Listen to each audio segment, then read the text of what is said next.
Hey, folks, welcome to Earth's Mightiest Mondays, where we talk about Avengers comics. All right, so we're doing three issues tonight. One of them is an annual, so it's going to be 244, 245 plus annual number 13.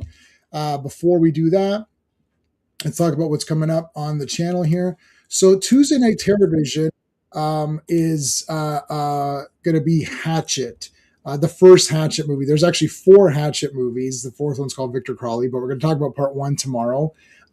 Really silly, fun slasher. It's meant to be kind of tongue-in-cheek, stupid, silly. Has a lot of good kills in it, and Victor Crowley's awesome because it's Kane Hodder, so we're going to talk about that tomorrow. Wednesday, the return, or not the return, we already returned last week, the continuation of G.I. Joe, A Real American Hero, with Cobra Commander reborn in his new outfit. I'm going to wear that shirt, so I'll have that exact shirt on. These have just been great doing these G.I. Joe comics. We got Chuckles' first appearance this Wednesday. I absolutely love Chuckles. He's great. So that'll be that. Friday, Fantastic Fridays, 3 more issues of the Fantastic Four. I read the first 2 today. They're basically Star Trek issues. Very cool. Adventures in the Negative Zone. Just like Space Hunter, Adventures in the Forbidden Zone, this is Adventures in the Negative Zone. Before we start, let's thank the Super Friends. These are the channel members. We thank them at the beginning of every stream. We always shout out our friend Clobber in times as well. Put a CT in the chat to honor his memory if you remember him. If you don't remember him, put a CT anyway and check out his channel. The link is in the description of all my videos and live streams. But thank you to the Super Friends. I appreciate you guys. I haven't done anything recently new to the drive. I know Raj wanted Last Starfighter. I could not find the old. I'm assuming you wanted what I would have called the real Last Starfighter. I found a new Last Starfighter from the last few years, which I didn't even know existed. And by Sean's reaction backstage, he didn't know it existed either. But it definitely, there was a Last Starfighter. So I started to procure it, and I thought, I don't think this is the one that everyone's talking about. So I went back. I was like, no, it's actually like a Marvel comic. So I was like, this can't be the one. So who knew there was a Last Star? Maybe it was like, what is it, Dynamite, or what's that company that has all of those? Maybe it's Dark Horse or one of those. But it's not the Last Starfighter that I'm assuming that Raj wanted, so I didn't get it. All right, so let's start bringing in my crew, and I want to bring the comments up so we can see the comments as well. And no, I didn't watch that garbage fake Green Lantern show. You guys can tell me if you thought it was okay or not. My prediction is that was utter garbage and it was fake. So let's see if that prediction comes true. And our friend Steve predicted something else that would happen, and that happened as well. So anyways, it's all a bunch of garbage. All right, let's bring in my co-hosts. Hello. Yeah, that new one came out last month. Oh. And it's still going in August and then next month. It's a sequel to the movie. And it's, so it's the second Starfighter. So, yeah, it's a second star. Yeah, it's not the last one because it's like the second or the after the. I love when that one assassin is trying to like Morse code back is the last Starfighter is, and then he dies, and then the guy's like, dead, the last Starfighter is dead. It's like, no, why'd you wait your ass? He's like, here on Earth is supposed to be what he's gonna say. Yeah, wait a minute, like hold on, god damn, hold on a second, like yeah, no. And then so they know the last Starfighter, it's like, well, where was the first Starfighter? The last Starfighter, because the last action hero is like, I won't see this until I see first action hero. I gotta see the first action hero, and then that was not, what was her name? I don't remember her name. Blondie. Oh yeah. She's the first action hero, so we know that. All right, let's bring in our usual co-host on here. Well, hello, Mr. Fancy Pants. Classic. Hey, guys. All right. One more to bring in. Our buddy Steve. You ever play roulette? Always bet on black. Hey, what's up? All right. What's up? Joe Dog gave the what's up early. Awful news. I don't know who this is. So there you go. Whatever Joe Dog, whatever it is, I'm with you. Whatever. I don't know who that is. That's the CEO of Paramount or something, or yeah. Yeah, he's merger, Captain Merger. Captain Merger. Well, I'm not sure if there's anything left of Hollywood to destroy. I think this is like this is like I don't know. Like you just got to pick your movie. Nothing's destroyed. Nothing's great. You just pick your thing. Watch every movie that you want to watch, and then just judge that movie. That's the only way to live now. There isn't a guaranteed, like you used to see the word Star and Wars together, and you're like, oh, this will be good, right? That's gone. So that went out the window many moons ago. So now, if you see the word Star and Wars, it doesn't matter. It's like if you see the word Garbage and Day, you're like, okay, I mean, I don't know, is this going to be any good?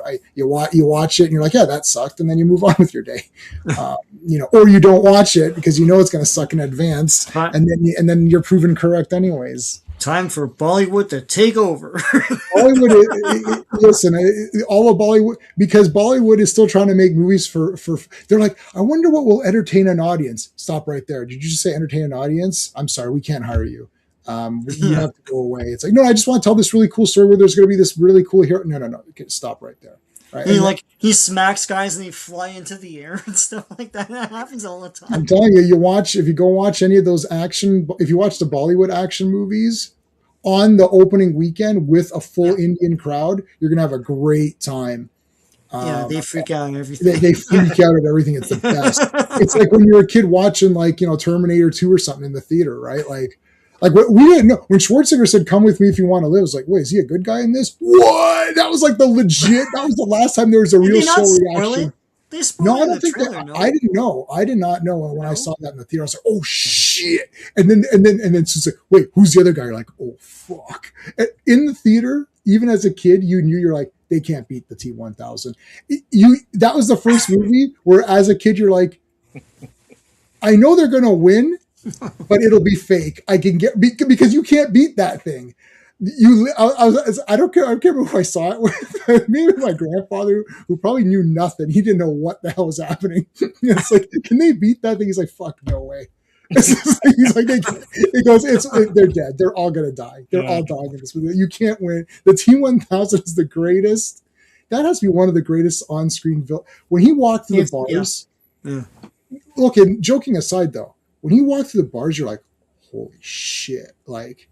And there's that one detail, he can't get the gun through the bar. That was awesome. It got stuck a little bit.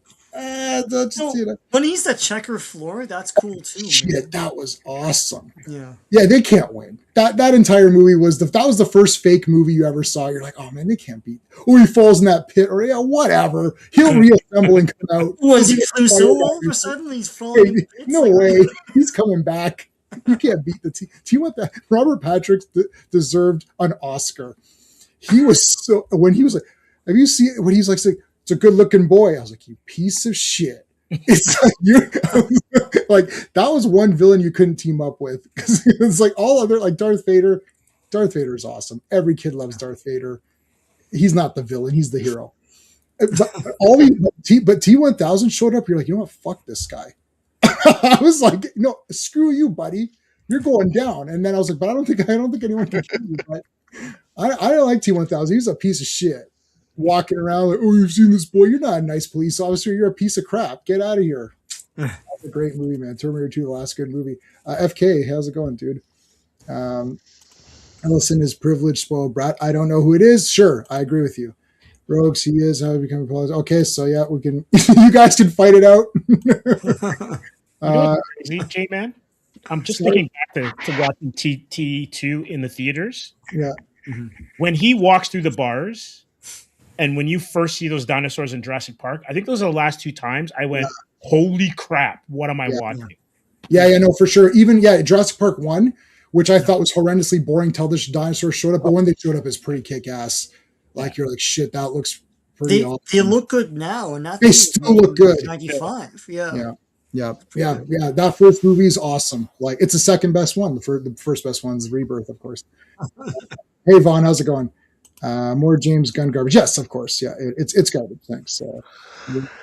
There's no needle drop yet, but hey Phil, how's it going, dude?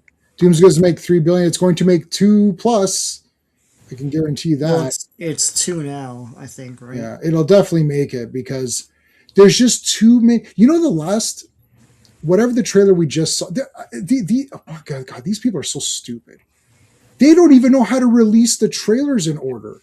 Yeah. Isn't that right? So my wife doesn't know shit, right? So we put the second one on, or the special look, the special look or whatever they're calling it. So I put that on. I was like, this should have probably been the first one because at least it explains a little bit about who Doctor Doom is to people who really don't know anything, which is Oh, that thing, yeah. yeah. So because my wife's like, oh, that she's like, maybe this should have been first. I was like, yeah, really.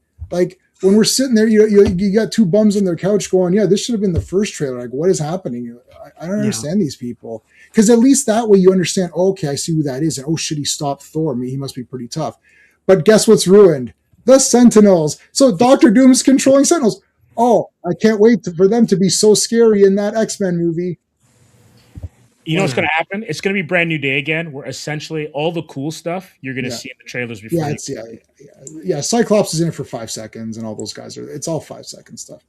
Rogue, Spider-Man 2, but wow, man, Spider-Man's kicking ass, man. Good job for Spidey. You know what though? It would have made, to be honest, though, it would have made about 4 billion. It's just that superhero fatigue. So it just it's remember that fake story, James Gunn? X-Men vs. Avengers, waiting my whole life. X-Men vs. Avengers, but it'll be the fake men versus the Avenged None. Unfortunately, if we get to that, hey Vaughn. All right, yeah. So no, I didn't watch, but the two S's saw Lanterns. What did you guys think? Did you like it? It's okay. Well, I don't know. The thing is, my problem is the story. They're trying. Oh, that small little problem. A small little problem. They're trying to get things going, and I don't understand why the characters are there and acting so dire about nothing. Until it becomes something, but that's because it has to. Because so it's like, why are they? Like, why is Hal acting like this? You never really know. Right. It's just that he suspects one of them's an alien, and it turns out that that's what it is. But it's like, anyway, they're trying to build a case here because like there is a time jump. Right. But like House of the Dragon. I didn't see House of the Dragon, so. Oh. Yeah. I like House of the Dragon. I should watch that now that I have Crave. I haven't seen season 3 because I just buy them. But there's no, I mean, if you like Green Lanterns and stuff, this is yet another project made for people that don't like comics to try and get them involved in these characters. Not involved in comics, but these characters. Right? So they twist them and contort them into this. I like the guy who plays, what's his name? I'm blanking now. Jon Stewart. I like him. Oh, yeah, Aaron Pierre. Yeah, look, he's good. I'm with you, Sean. The casting's great. I have a soft spot for Kyle Chandler. I love most of the stuff, if not all of the stuff he's in because of him. Mm-hmm. And so I'm only going to say this. I'm not going to spoil anything other than I agree with everything Sean has said. But this makes me want to see a Hal Jordan, Kyle Chandler series. I want to see him when he was younger. To me, he keeps me invested all the time because he's the character that kind of does the most, right? He's got the most to do. His bandwidth in terms of the stuff that he does keeps you engaged. And they're like definitely Jon Stewart is a Padawan in this one. Mm-hmm. And so he reacts off of Jordan's acts. And so when Jordan's not Jordaning, it kind of drags a little bit. Right. Yeah, there's a whole, like, he's a celebrity, right? So there's a whole sequence with these guys clamoring over. I like that. Yeah. That's cool. But yeah. Our buddy Mark gave it 9.5 out of 10, which means that I'm going to despise it. Despise it, yeah. Because we usually don't see eye to eye, except for like when we see eye to eye on anything that came out before 1995, but then after 1995, we don't really see anything eye to eye. I would watch John Pierre. A great pick for John Stewart. Well, they only picked him because both names are John. That's the only reason they picked him. They're like, we need someone to play John Stewart. How about John Pierre? Yeah, he's got the same first name. That's great. We'll just use that. No, so I haven't seen it yet. I'm not going to watch it. Like, I have zero desire. I'm not watching it. Jack Tripper's son is in it too. Yes, that's the first thing. When I saw him, I go, hey, that's Jack Tripper's kid. Hey. No, A is Fonzie. Hey. But I will say one last yeah, thing. yeah. Brandon, they did this to me as well too. I go into these things with no expectations. Mm-hmm. So if you go in there with no expectations, you just end up getting what you get, as opposed to getting mad because you're going to a certain type of place to get a certain type of cuisine, but that's not your specialty. Yeah. I have too many things to watch that I like. Mm-hmm. Like I was going to watch Lanterns, and then I was like, or I could watch Salute of the Jugger for like the 8th time. I'm like, I think I'll watch Jugger, and I just watched the entire thing. And then while I was watching it, I was just thinking, what a great decision I made to watch this again. Than Lantern. This is the same thing happened with Wonder Bread or whatever it was called, Wonder Man. I'm like, should I watch Wonder Bread or should I watch Blade again for like the 8th time? So I was like, I'll just watch Blade. And I need to finish that show. So yeah, it's it's one of those things. It's made for people that don't care, and so they let's make this character something else that people will like. I know, but then there's nothing in it for me. And really, it's just like hollow calories because I don't really know where that show is going, and I don't see anyone really talk about it much anymore. Aside from when they said season 2 wasn't coming, and then everything got mad. Yeah, Joe Dog, you could just read the comics. I don't get what the Wonder Bread. Yeah, Wonder Bread. That was a legit mistake. But now that it's annoying people, I am going to use that as a thing. So, anyways, let's talk about the mighty Avengers in their pink, in their super plain ass pink font or whatever. Like, what is this? Yeah, pink and yellow. Yeah. Pink and yellow. Like, okay. They're fighting this weird thing. Is this one of the dire wolves or whatever they called it? The dire That's awesome. Yeah, I know they're the dire wraiths. I wrote it down. That was intentional. Are these autoerotica? I was a huge ROM fan back in the day, so I loved the dire wraiths. I absolutely loved them. Yeah, I never read any issues of ROM at all. Yeah, they're cool villains. Oh yeah, yeah, they're awesome. Yeah, and I have the entire run, so it took me years to piece that together. But yeah, I should. I guess. I think I've got them all. I think I was able to get them from. I think you have them. Yeah, and these here, these kind of pinkish ones. These are the females. Yes. Mm. Oh, yeah, of course. Of course. All right, and the blue ones are men, all right, and then the yellow ones are okay. Anyway, classic. Did you mention on a previous stream that they still can use the dire wraiths, Marvel? I don't know. I don't remember if I said that or not, but I think they can because I think they've used them in other stories. But they can't use ROM. ROM is not theirs. It was that was licensed. Milton Bradley or something. Oh yeah, that's right. Parker Brothers or somebody. But what was I going to say? In IDW, did they not have dire wraiths in that? I don't know. I didn't read it. No, I didn't read those. But here's the thing. I wonder if that's not a cautionary tale for comic book companies that do licensing stuff. That once you lose the license, you may actually lose something that you've now integrated into your greater universe. Oh, that's the Fu Manchu thing. Right. That even like some of those other ones, like the 2-in-1s, you've lost like Doc Savage, like that issue can't get reprinted now. There's like a whole bunch of weird shit like that. Oh, the Microverse and Captain Universe and all that stuff. Yeah, because they can't use like Biotron or Baron Karza or any of those that were obviously modeled after Micronauts toys, but they could still use some of those other characters like Bug and Huntar, So Phil's saying only ROM himself. Yeah. Yeah. So does that mean they have the Space Knights as well too? because Ah, they had to make the Space Knights, Yeah. right? yeah. I Well, think no, Rom maybe- Space Knight was the name of the time. right, but visual Space Knights. did they have other Space Knights before? The thing is, I mean, you literally you need to have a lawyer it's like this whole all this stuff is Marvel might think what's the point of even like why even open that can of worms? Like we just won't use them. Yeah, You know? they didn't use anybody. They had a cameo with the human version of Rom and the woman he loved. Just Brandy. closing that off and not naming them, but you knew who they were. Yeah. Yeah. Phil's saying that they can use the Space Knights. Okay. Might be time to should bring them just- back. Let Nova fight them as part of, or team up with them as part of their galactic stuff. Well, Yeah, I have no that's- clue who owns what, but like Marvel did sew up a bunch of rights for the omnibuses. I think it was last year. So like I have the Rom omnibuses. Yeah, I remember. Out, and Godzilla was another one. That was a holy grail. So and Micronauts was another one. Yeah. So I don't know if they still have publishing rights. I like but how we're like trying to figure out if they have the rights to something that even if they did a comic today, it would be utter garbage.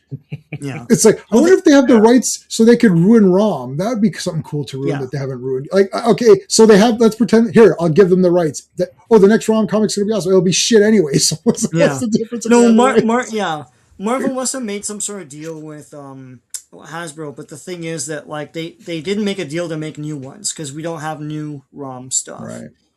Like something happened with Indiana Jones where now suddenly they're publishing the comics. It's been 14 years since Lucasfilm got bought by Disney. Yeah, they're doing the Only now omnibuses of something the old comic, but they're doing a new Indiana Jones comic. They're Yeah, probably well, getting desperate for money, and they're just trying Yeah. to figure out any revenue stream they can find because they're in debt. It's Jason What? Aaron, by the way. But yeah. Yeah, so Rob on Rob's podcast, he had mentioned that DC now has 9 points over Marvel in the industry or whatever, which is like the first time that's happened like in the history of ever. That sounds like it's like Marvel was top cow. Like, Yeah. sorry, because top cow's a thing. Marvel was the top. You weren't Top exactly dog. top cow. Was the top dog, top dog, and then DC was second, and then you got the small guys on the bottom or whatever. Mhm. But man, can you imagine DC? DC still has some decent comics. I still like action comics. You know, I like Superman. Batman's piss, but the other ones aren't too bad. But DC on the whole is producing better comics. On the whole, for sure. Like they're blowing Marvel out of the water when it comes to actual comic books. Imagine if the film division was on point. Yeah. But Yeah, I they never also- thought I'd see the day they would overtake Marvel and get to the top again. But they looks Yeah. like they've That's done it here. crazy. Well, they didn't go anywhere. Marvel just went down on its own, and then Yeah, and DC yeah. went up a little bit. Like Yeah. Absolute Batman, even though it's garbage, it's still selling. But the tide is turning. I'm thinking I might have to start selling those cover A's because the tide is turning. On a few of these Batman Facebook groups, people are starting to say, you know, I'm getting sick and tired of this. Like, why is there 25 covers and Exactly. printing 11, printing 12 variant covers? They're getting a little DC. You had your well, you had your cow, you milked that sucker. That thing's got nothing left. Like it's like it's on its last squirt. So you better watch your shit here. You don't want that. You don't want Marvel to come back. All right, let's do it. 244. All right, Avengers 244. The cover art is by Al Milgrom and Joe Sinot. Yay. Release date is March 13th, 1984, but the cover date is June 1984. And The Rocket's Red Glare. Written by Roger Stern, penciled by Al Milgrom and Carmen Infantino. Inked by Joe Sinot, colored by Christy Scheel, lettered by Jim Novak, and edited by Mark Grunwald. Sounds like Robotech. Yeah. Robotech's like 3 different series that they're calling Robotech. It's not even one. Just like Voltron. Mhm. It's Golion, it's Dyrugger. Is there a third Voltron? No, there is a third. Oh, no. That never got translated. There was a third Voltron that didn't go anywhere. Because I remember the toys, there's ads for the toys and stuff. Yeah. All right, so they're on the big yacht here. Captain Marvel. Vision's the leader now. Yeah. Yeah, Robotech's good. I've got Yeah. all of that on DVD. They should print for mainly. Stop giving them ideas, especially ones that they're going to use. It's not. No, we don't want more covers. Just pick one cover. They created an industry of just cover artists who just need to do one good cover and then relax the rest of the month. It's just opposed. But the Okay. 90s is full of gimmicks. Like, the gimmicks now are worse, I find. Sean, I hear you. Like, Yeah, I didn't mind the gimmicks of the 90s. They looked cool. I It's know. like the die cuts and the freaking foil and all that crap. See, I didn't mean to hit this nerve because I like. Listen, I'm also the defender. I'm Perry Mason. You could be Matt Locke. I'll be Perry Mason. We'll team up and defend the 90s or whatever. Or you could be. I don't care which one. I'll take the old Angela Lansbury. I don't know. You want to be? Yeah, no, but no, she's not a lawyer though. No, it's true. You got to be a lawyer. Yeah. All right, so bankruptcy was a cool gimmick. Yeah. Oh, Phil, that was great. That was hilarious. I have to give you something for that. That is funny. Savage. Oh, I'm gonna give you. I'm wearing Avon, so it's not an I FF. forgot I had this shirt. It's not an FF stream, but you might have to give him the Johnny Storm because that was pretty that was fire. Yeah, well, I gave you Avon clapping, which is the best thing. Good. Where's my? I do have a fire that was good. Well, the Avon clapping's a little bit more like, yeah, okay, you got me. You think you're clever, that's a little bit. Vision's the leader now, and he hangs around looking underneath skirts. That's why he's always underneath there. So he's acting a little odd. So Captain Marvel driving the big yacht or whatever. Steven Rogers, that's weird. Steven. Now, I guess it is EVN, right? It's not PHEN. No, yeah, he's a VEN. He's the EN. Okay, so Vision's the leader. They're on the yacht. Now, Vision did mention the Dire Wraiths before. He mentioned them a couple of weeks ago, whenever we did the last Avengers stream. The Dire Wraiths, so they were already in ROM. You guys are saying they're ROM characters, right? Yeah. So when they mentioned the Dire Wraiths whenever issue ago, someone who was in the know would have been like, oh shit, that's from ROM, right? Yeah.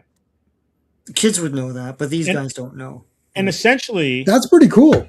Yeah. Essentially, this was Secret Invasion before Secret Invasion. Oh, okay. What the Dire Wraiths used to do is that what do you call it? Is that a mandible or whatever? The thing that comes out of their tongue, out of their mouth? I thought they like drain you or something, and they become straight into your forehead, and then they assume your likeness and your memories. That's how they shapeshifted. Right. Yeah. So they're pretty neat. Yeah. Yeah. I don't know anything about ROM. Like I know the name ROM. I don't even know if it's a man in a suit or a robot. Like literally, it's a human fused to a robot, so he can never become a flesh again, right? Is it ROM or is it ROM? It's ROM. It's not like robotic. No acronym. No. It's not an acronym. Yeah. Okay. They're kind of like RoboCop, except oh, cool. Okay. They volunteer for it. Yeah. Yeah. But man, it was cool. That's cool. It was well written, yeah. Very cool. Maybe we should do a ROM thing. And the art's great too. Sal Buscema. There's Wasp and finally her best costume. This is the best costume to date because everyone else is in their costumes, so I guess that's her new outfit. This is so 80s. The dudes are in full costume and the girls are in bikinis. I love it. Yeah, of course. You don't want the guys to be in All right. Oh, there you go. What's his face is taking off his shirt. You asked for it. So the Dire Wraiths are going to sabotage a bunch of stuff. So their thing is they invade through what you guys are saying. They stick their thing out. They become the person. That's sort of, we see that here. So they've been invading since this wasn't a crossover with ROM, right? No. So what happened is they had taken over people in the higher levels of government. So like your congressman had been killed and had been taken over. It's kind of like Lanterns. Well, kind of what you see a little bit in Lanterns. In The a way. Avengers, but not garbage. yeah, they appear in the rom comics, and there's this whole big battle at the Rom-com? towards the end. Yeah, They're in Rom-com. rom-coms. Now, getting off subject for a second with the lanterns. Now, I don't know if they've revealed anything yet, but my understanding is the bad guys are going to be manhunters. I think that's what In people the- were saying. That's what And he was saying. so I guess they're doing some kind of takeoff on Millennium, where the manners have replaced people. Or Maybe. something. Yeah. Maybe. That's like my first Batman comic was that Millennium thing or whatever. Yeah, which but I without thought everyone said Winter. sucked. Did everyone? Nobody liked that, right? Or am I wrong? No on one that? likes it. Yeah. Yeah, no one likes it. Okay, I thought So so. of course that's what they picked. So. Right. Classic. You know what it is, though, right? It's the hubris. It's like, we can make it good. Make Maybe. it better. I Turn think it's down more the suck by knobs. contempt than hubris, but that's me. Yeah. All right.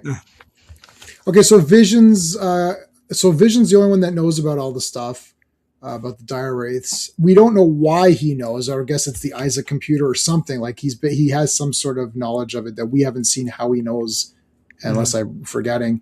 So we have a Klaboom, of course. It doesn't take too long because they're attacking the base. Now, are these the Rocketeers coming up here? I read this a while ago. Yeah, I think so. Oh my God. Oh man, that's crazy. That thing's going to topple. That entire structure is going to topple. Yeah, there's the Rocketeers. Yeah. And they actually just shoot rockets out of their back, which I think is kind of neat. He's got the Boba Fett, missile Yeah, firing yeah. rocket fire. backpack. Yeah. That is neat. I like the Rocketeers. This isn't the real Rocketeer, but whatever. See Wasp in her outfit, in her costume. And these panels look a lot like Carmine Infantino to me. Yeah. Yeah. Totally. Well, he did some of the pencils. pencils. Yeah. Like how he elongates all the limbs and stuff. Yeah. Yeah. So, J-Man, I just did a quick check. So, because as leader of the Avengers, he was updated through the government. Oh, because okay. At Cape Canaveral. All right. So Vision and Firelord or whatever, or not Firelord. What the hell is the guy's name? Star Fox. Star Fox. Why did I think it was Firelord? Star Fox is holding up, holding it up just by themselves, and she's going through and searching. They beat them up pretty good, but then this mist all of a sudden got released, and this isn't. There's different dire wraiths, right? Is it the men and the women, or are there different factions within the? There seems like there's a couple of factions in this. Yeah, so the males and the females what's the word? They have sexual dimorphism. They're physically different because the males they're like these kind of, I don't know, more kind of like I don't even know how to describe them. You can classic. You just gotta see them. All right, we'll see them shortly. They're like these kind of pale, kind of puffy. They look like a pile of paste or something. It's like a whole bunch of cotton balls put together, if I remember correctly. Yeah. So because the males and the females, I think they don't get along or something like that. Yeah, they don't like each other. And they deal in Skrull sorcery, if I remember correctly. They're yes. witches. Yeah. I think they said they're like some sort of version of. Are they like an offshoot or something? Yeah, It's not. I don't think it's in this comic. It'll be. I think it's in the next one. Yeah. So this through the cover of this mist here, the Rocketeers are able to escape, and they also have jetpacks too. So it's Rocket Robin Hood, but they can also shoot. They've got Boba Fett backpacks. Boba Fett also can jump or whatever. Yeah, you can fly around a bit. Yeah, they can fly now. Yeah, that's cool. Yeah. They fly now. They fly now. They fly now. Oh yeah, what was that? Yeah, that's a Star Wars. That's what's it called? Rise of Skywalker. Rise of. I was gonna call it the last. Who flies now again? Is that the Stormtroopers or whatever? Yeah, it's like flying stormtroopers. Wow, JJ's contribution. They fly. They fly now. They fly now. They fly now. Do they fly though? Put that in the ads. It's going to be the next big thing. All right. So Vision's pride is hurt because he's like, this was his first kind of mission that he took charge of. and he failed miserably. Go back to Home Depot. Go back to, or whatever, Best Buy or Radio Shack or whatever. This is what happens when you buy your vision from Radio Shack. Tandy or whatever, like that Tandy bot. Oh, Tandy. Tandy. Wow, that's great. I found my old Armatron. Remember the Yeah. Armatron? Yeah, for my sure. Radio Shack, yeah. It's the batteries are a little corroded, so I don't know if I can fix it, but All right. Bill Foster. no. Hey, Bill, how's it going? Is that Hank? No, that's I don't know. that's Hawkeye, right? Hawkeye. Sorry, Hawkeye and Yeah, you see there's the too many. reflections. Yeah. It's like Bill Foster. Yeah, there's the reflections. Yeah, that's weird. That's like Jason Goes to Hell when you could see Jason and that must be some kind of weird spell. So it's like, all right, Bill, you're great. Look at this guy. This is Chucky. If Chucky was like a real person instead of a doll, this is him. Like put Twinkie right in there. It's like, All right, so we said Bill Foster. They do say that the dire wraiths are a Skrull variant. Yeah. but creepier and gross. They're like Skrulls, except not, because we're tired of using the Skrulls over again, and Rom's doing pretty well, so we thought we'd use his villain.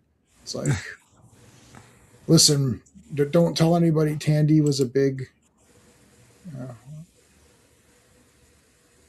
okay. All right, so here you go. This is the Dire Wraith. So this is the female one? Yeah. Mm-hmm. All right. So this is a project. It's like, click. We'll show you here's what one looks like. And then here's explaining what they do. Yeah. What you guys were saying. So it's like, it goes to the back of your neck. Or your forehead. Or for whatever wherever, anywhere, as long as it touches you somehow in the skin. And then it drains. So it's like Rogue, but also drains your image. If they drain, like, let's say it can one Dire Wraith get like 5 people and morph between the 5 people, or do they just only become the one person that they touch? One at a time, classic, I think, right? Yeah. Like how T-1000, if he touched you once, he could always turn back to you or whatever. Yeah, I think they can only be like one person at a time. So if they, like, say if they drain somebody and become them, then later they become somebody else. They can't go back to that old form. Okay, they can't go back, right? Okay. I think, at least I don't remember them ever. I think you're right about that. I do think you're right about that. So T-1000 could defeat them. No, just and there's a male there that kind of. Oh, yes. Yeah, why are the males all fat and losery? Like, I think the females look cooler. A bunch of Archie bunkers. It's like, Yeah. yeah, man. Yeah. They get mad if you sit in their chair. Yeah. The males are all chuds. They're all. Yeah. It's like, there's the Rocketeer. The Rock of who? Don't you read the newspaper? Don't you need to watch the news or read the news or whatever? It's like, no, I'm working, buddy. I don't hang around with some former MASH actor doing nothing on that stupid thing. It's like, all right, sorry I asked. Sad sack rates, they're right. So, Sad sack. when Lana said the sad sacks, she became my favorite character in all of DC Comics. I was like, I thought you said Superman was the best. Sacks. And then all these like Swedish like kids were like super athletic or whatever. Yeah. I think they're just regular European kids. Just regular European. not Run of the mill. Dolph Lundgrens or whatever. Look at these Dolph Lundgrens. Look at our Tom Arnold's or whatever. Dire Okay, Captain America just saw an episode of Lanterns. He's like, what is this? Yeah. Vision, can you stop walking through like furniture and stuff? Yeah. All right, so let me see. Did I write anything important down? Oh yeah, did Vision get all pissed off? He breaks the desk here. that desk, in his defense, that desk did roll a high initiative and it was about to attack, so he had to preemptively, do an attack on the desk. Never been attacked by desk. Yeah, he's mad because he wants glory for himself on this mission. That he leads the only additional force. So yeah. Yeah, he's like he's declining the help, or he's like, no, we're going to go on our own. But you know what's funny? I feel like this is a little bit slightly contrived writing because the Avengers always just go on their own. Like it's just like when is the military or anyone else ever said, "Oh no, we're going," or what? It's like, okay, well, you'd never say that. But I mean, maybe whatever. It's just show they're visions. alarmed because they've been infiltrated. That's why. I mean, Right. On everything Yes, else, like, oh yeah, fight Captain whatever. Like, right. fight the Red Terror, whatever the hell stupid villain you got today. Yeah, no, that's fair. Yeah. So we got Quicksilver and Lockjaw looking for Bova, right? What's her face? Bova. It's a cow. We're looking for a cow. Yeah, the butcher shop is just no. It's a live cow. You want a live one? Okay. I don't know. Go to a farm. Like, what do you want? Follow your nose. Like. All right. So the Rocketeer guys are the men. Are they the male ones or the female ones? Well, they didn't send that mist. That's the thing you got to like. So they got rest saved. So I can't tell. I think they might be the male ones. So it's the other versions, the females, saved them, but like just to like undermine them later or something. It's kind of. Oh, Wasp! You went back to this trash outfit. God, the longest running outfit. It's literally actually the worst one.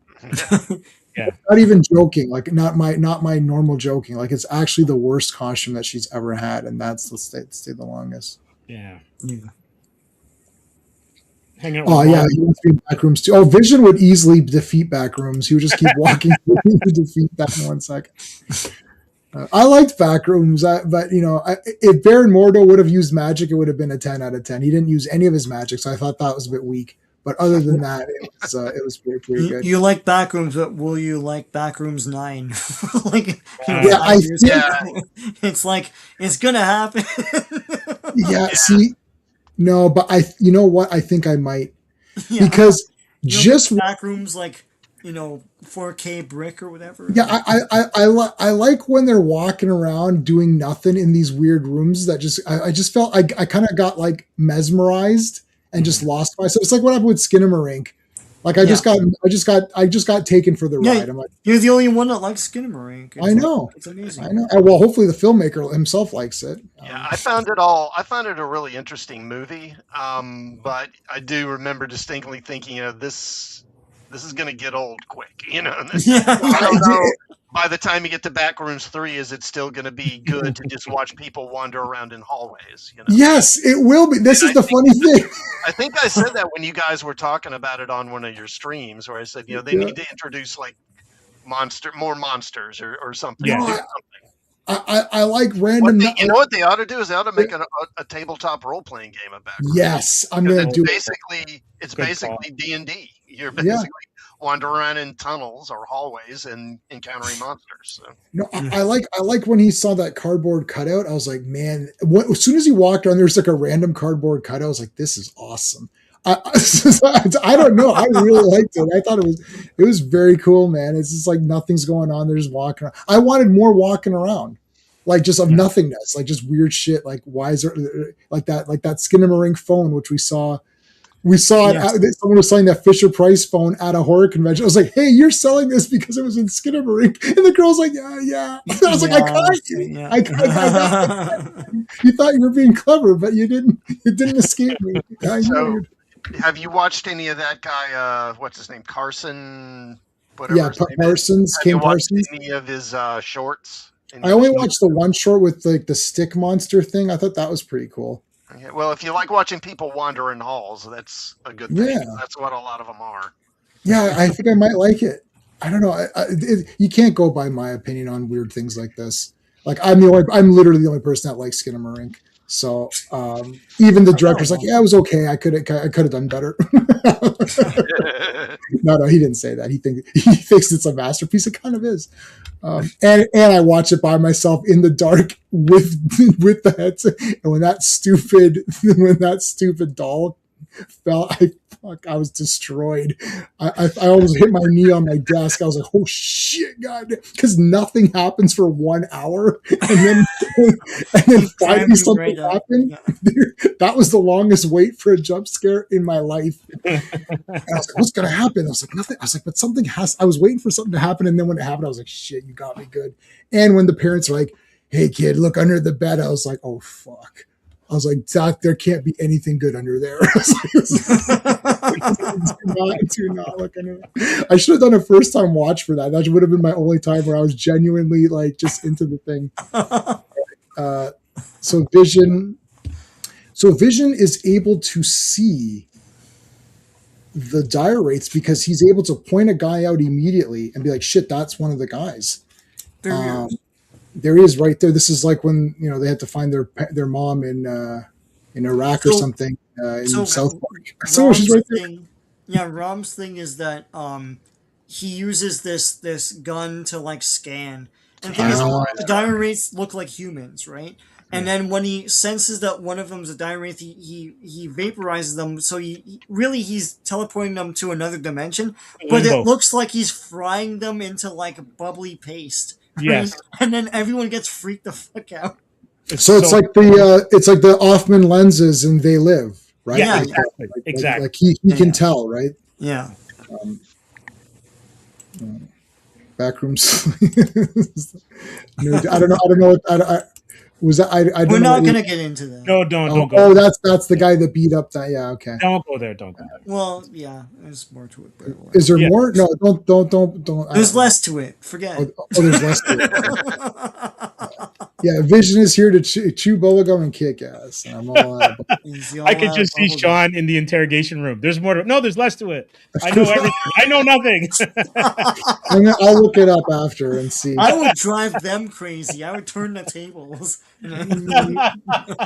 No, they wear you down. They repeat ask the same questions 4,000 times until you. Oh no, I watch the murder shows. I like those. Yeah.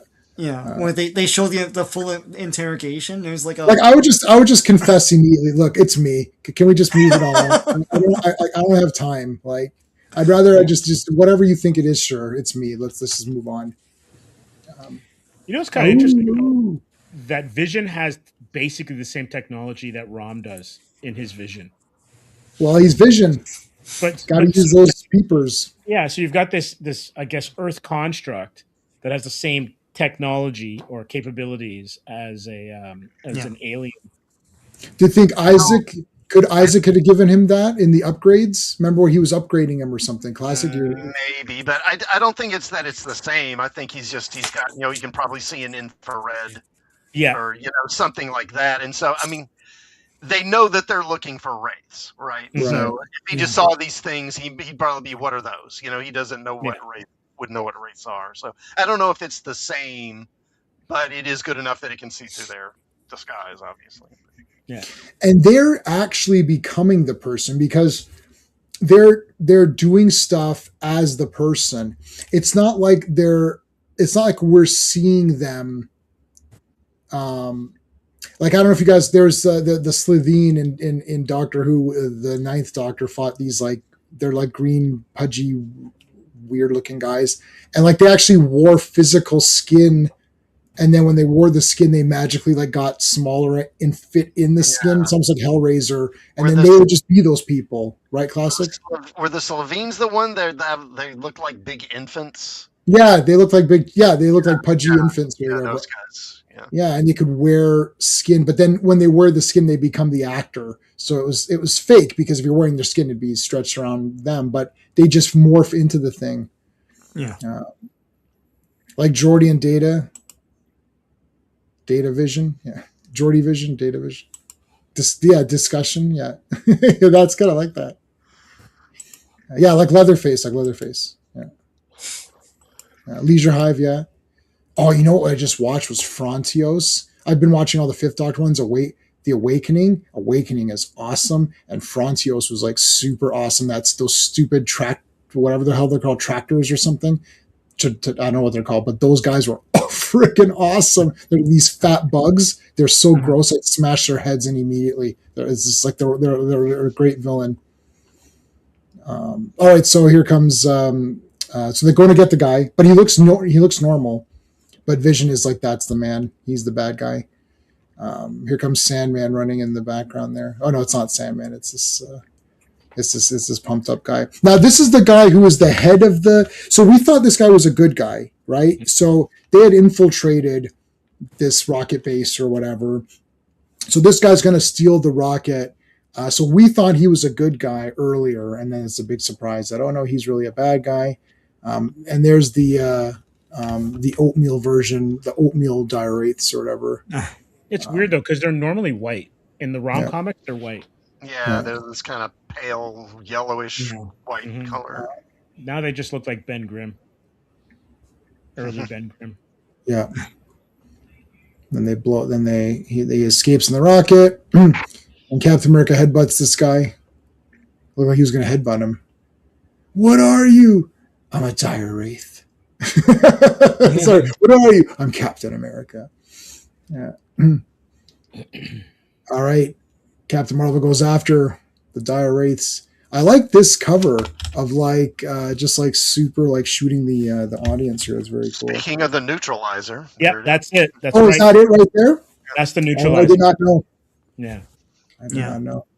Frontios is great. Yes, it is, Peter. Yeah, Tractators. Yeah, I'll never remember that name. I'm going to call them Tractors, and they're awesome. They're like these bug guys.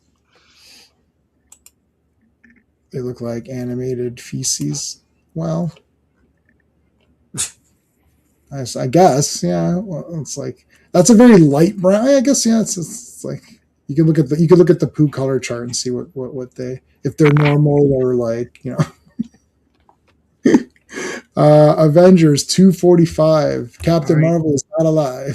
The cover art is by Al Milgrom and Joe Sinnott. Release date is April 10th, 1984, but the cover date is July 1984. Bombshell is written by Roger Stern. Penciled by Al Milgrom. Inked by Joe Sinnott. Colored by Juliana Ferreter. Lettered by Jim Novak and edited by Mark Grunwald. Now we've got the crummy font again. I don't like this font. It's like generic font. Yeah. Bombshells. Not DC bombshells. All right, so Captain Marvel is going after that rocket. So this is the guy stole it from the Space Center or whatever it was. Oh, how come I can see that on here? Normally I don't see the icons. Yeah, it's weird. I wonder if StreamYard. Oh, great! That's gonna be an extra $50 a year. You can now see little emojis. It's like, who gives a shit? Give us feedback. Yeah, your prices suck, and then they never respond to you.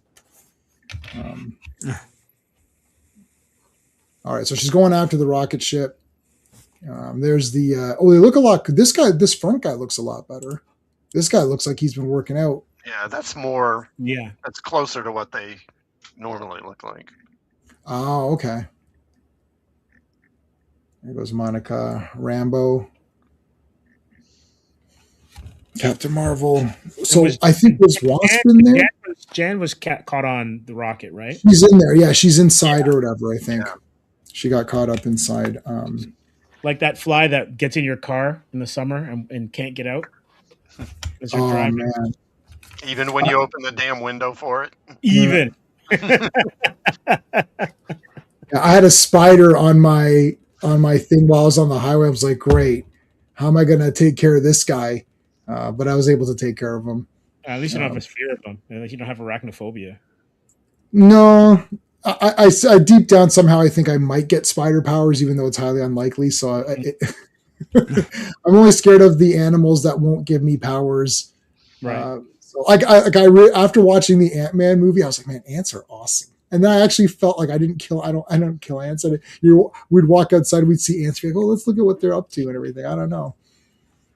Controlling insects would be badass because everyone would be scared of you because that's the grossest thing ever. Like that, everyone hates that the creep show one with the creeping up on you, where the bugs are behind him and like wherever he turns, they're like he can never see them because they're on the opposite thing or whatever. That was great. Even that scene in Temple of Doom when he's going out of his room and he's Oh going. yeah. I told Sean and Steve they're dead. Yeah. Like if I was Willie Scott and it was Sean and Steve getting, I'm like, sorry guys, it's over. Like there's zero. Dun, People- dun, dun, dun, dun, It's like, we are going to die. Yes, you are. we are going to die. It's like, You definitely are, guys. I'm safe over back here in the hotel. You guys are gone. You're gone. I'm joining Kali. I'm joining the Kali cult. Yeah, no. You guys are dead as hell. There's no. You would. I wouldn't like if you were gonna. I would save you. But other than that, like that would be the end of that adventure. So yeah, I think this adventure's over. What about the kids? They're good. Someone else will come along. I'll let the authorities know. It's like, yeah, those kids are dead. Like it's not happening. Willie Scott is brave, is one of the bravest characters in all of cinema. They're crawling all over. I was like, F this. That scene is awesome. What a great, it still works pretty well today. I didn't finish Ahsoka 1 because it's garbage, and Starfighter, yeah, maybe I'll see it if Sean wants to see it. So no. Okay. No, don't kill its manliness. That's not right. Muhammad Kali. No, Kalima Shakti De. Give me the power. Oh man. Oh, I'd love to join Mola Ram. He's like, you will join us. I'm like, okay. Oh, but we got the blood. No, I'm good. I'm good. I'm with you. Like, Yeah. That's 5 stones. Woo! Let's get those 5 stones, baby. Let's do it. the catacombs. The catacombs. Yeah, I love it. Oh yeah, he's the best. Amrish Puri or whatever. Okay, Sure, yeah. so Wasp is in the rocket, and that Dr. Kath, or what the hell was the guy's name? I think I wrote it and scratched it. It doesn't matter. That guy was the bad guy. We thought he was like a good guy. And I mean, because these wraiths can be anybody, it'll be hard to tell like who it is, right? So you could, do whatever. So Wasp is in there, meets up with Captain Marvel, and like, okay, so is this the gun you're talking about?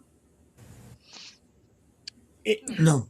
No, that's not it. It doesn't look like that, but I'm assuming that that's what they're trying to represent from what was on the cover. So there's the Wraith sisters and the Dark Wraiths. I think those are the two. So are the dark wraiths, I guess, are the men, right? I don't remember. Yeah, Or me can either. there be male and female?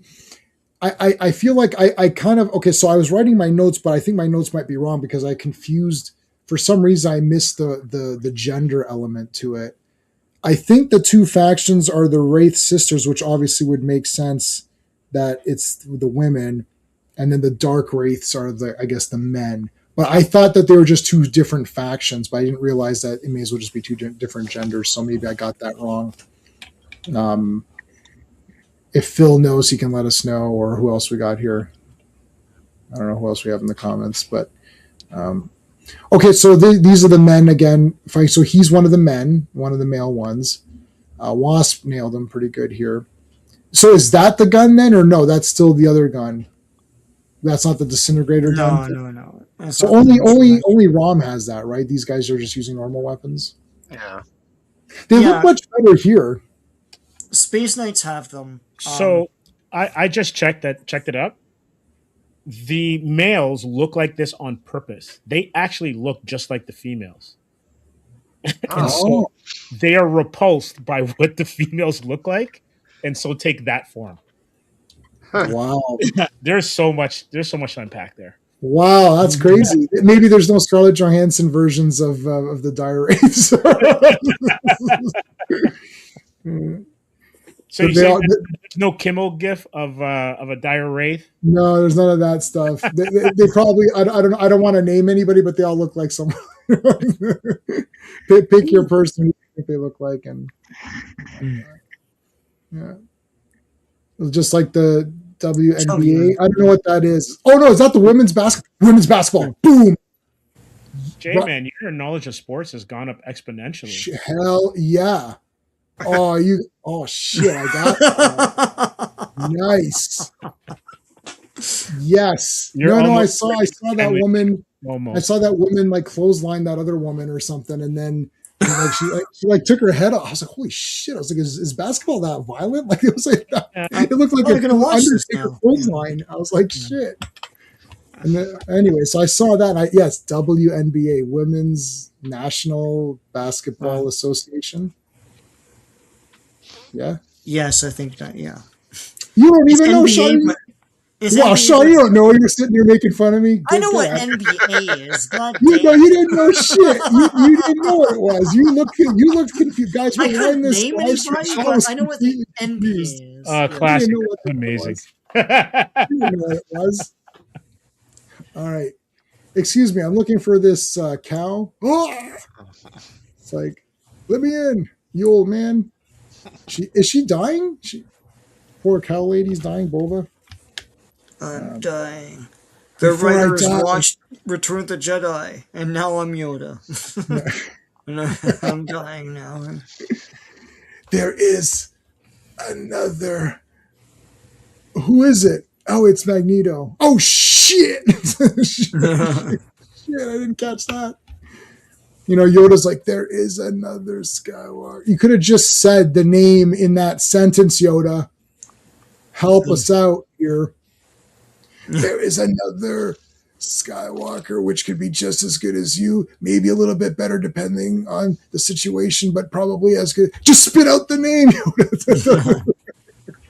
The Jedis were awful, man. Yeah, come on. Yeah. The other he spoke of is your twin sister, who you made out with and dreamt about, and had all those weird, and had all those, and had Those that weird dreams. Oh, really? Your feelings serve you well, but it's like, do they though? I kissed her. It's like, Yeah, don't serve him that well. I think his feelings said you got served. Yeah, All right, but her line of "I knew, I've always known" is such a bad retcon. Like, come on, nice try. oh, George Lucas, Listen, Return of the Jedi is a 10 out of 10, so we can continue on from that point. It's like I'm not nitpicking real Star Wars. It's not a nitpick; it's a bit weird, but I'm not pointing out the weirdness of real Star Wars. No, I mean, there's weirdness in a lot of Lucas's work, but we won't go there because he's weird. He is weird. This is crazy that Jan has him at gunpoint Yes, I love it. in wasp form. It's like, Yeah, in the garbage classroom. Okay, I can't remember. Did Boba? There you go. Star Wars. There you Did Bova say Magneto, or I just know that she says Magneto, and I just skipped what she actually said. I can't remember. Does she actually say Magneto?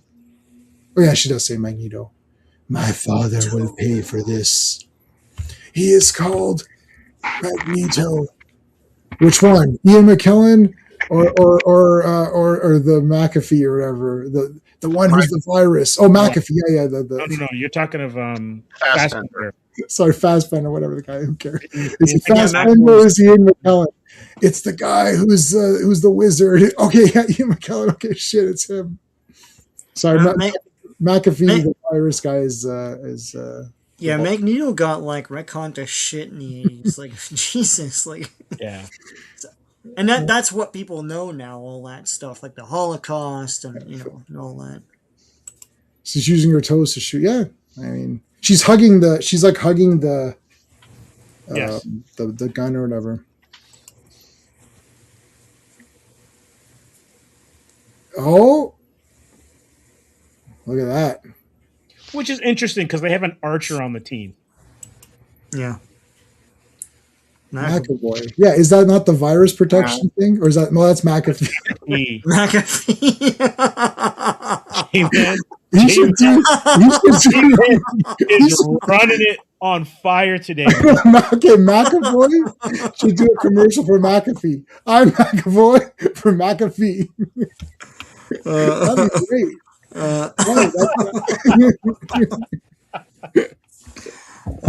That'd be great. Whew. All right, see Rom 48. How many issues did Rom go for? That's pretty good. 75? 75, yeah. Wow. And like 4 annuals. Yeah. Um, And there's a 2-parter with the X-Men. Absolutely phenomenal. Yeah, issues. they made that into a trade. That was the first thing. Oh, really? That was the first thing they produced when they got the rights back, like a couple of years ago. That's smart. Makes sense. That is cool. Rom and the X-Men, yeah. Yeah. Okay, so the Wraith sisters, we talked about them. All right, so now that is the gun that disintegrates, right? Or no? Or is that just No. Fertilizer. No, okay? So it's not. So that gun is not in this comic. it looks like right? a blow dryer. I can stop asking. Yeah. Ron. Oh yeah. I guess so. Yeah. So Captain Marvel comes phases through or whatever. I guess she's light, so I guess she can go through. Well, wait, how does she go through? Is there Through like, is there satellite space? dish. Yeah, okay. Yeah, there's a satellite dish.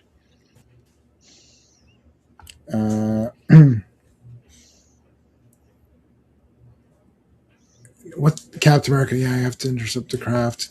What was his problem here again?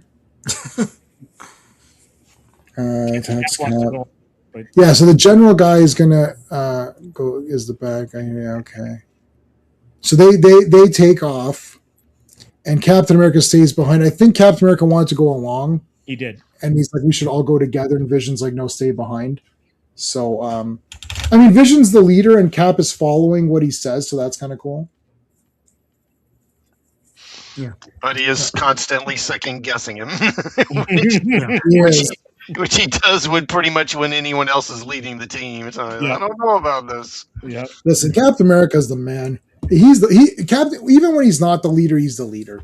Are you? Because if Captain America said Vision, that's not happening. Vision would be like, yeah, okay, you're right, it's not happening. Like he can. Captain America can outrank or ever belay that order. What shit? No, what happened? It's like motion picture. Yeah. You know, like Don't fire that torpedo. Like, yeah. I like that guy. He was pretty nice since his job got destroyed. Like, you know, they're like, yeah, Kirk's back. Get off the bridge, buddy. Different gun. Yeah. Okay. So yeah. The sad sack rates don't go to Radio Shack. Yeah. Sploosh. Yes. Eros is underwater. Does that make him starfish? Yes, you're right. I guess so. Yeah, I think that's correct. All right, going back through. So now they got it. That thing's going to crash. So they went through it to kind of like try to save the. So this is the general now. So he's bad too, I think, right? Okay, those are the women. What the hell are they doing with the men?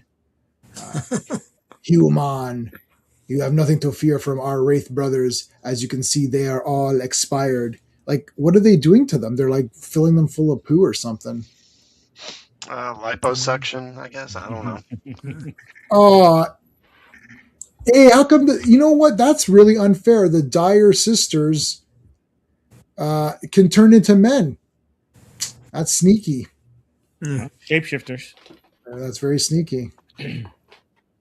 A question: what were they doing to them? I think they were filling them with lead. I don't know. Now they came to hug Captain America, but he misinterprets it as an attack. So then he flips over. This Direct though makes a great point that if they were able to get Cap, his knowledge, Oh yeah, would have been able to obtain would have been phenomenal.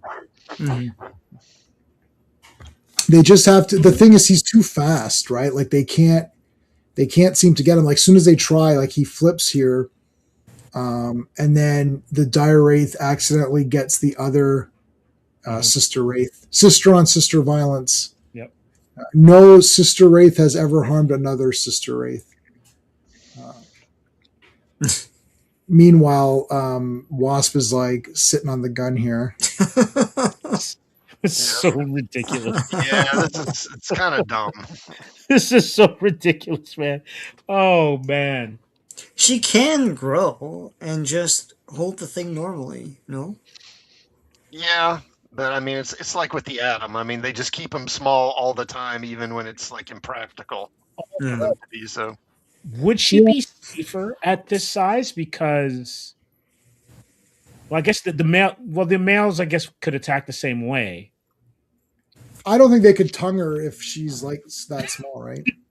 yeah, that's a good Can't point. tongue- Yeah, it would be more difficult to do that if she's Yeah. small like that. Yeah, fair J point. Man almost made me lose it there. Yeah, tongue her. But yeah, so that's my only thing of her staying small.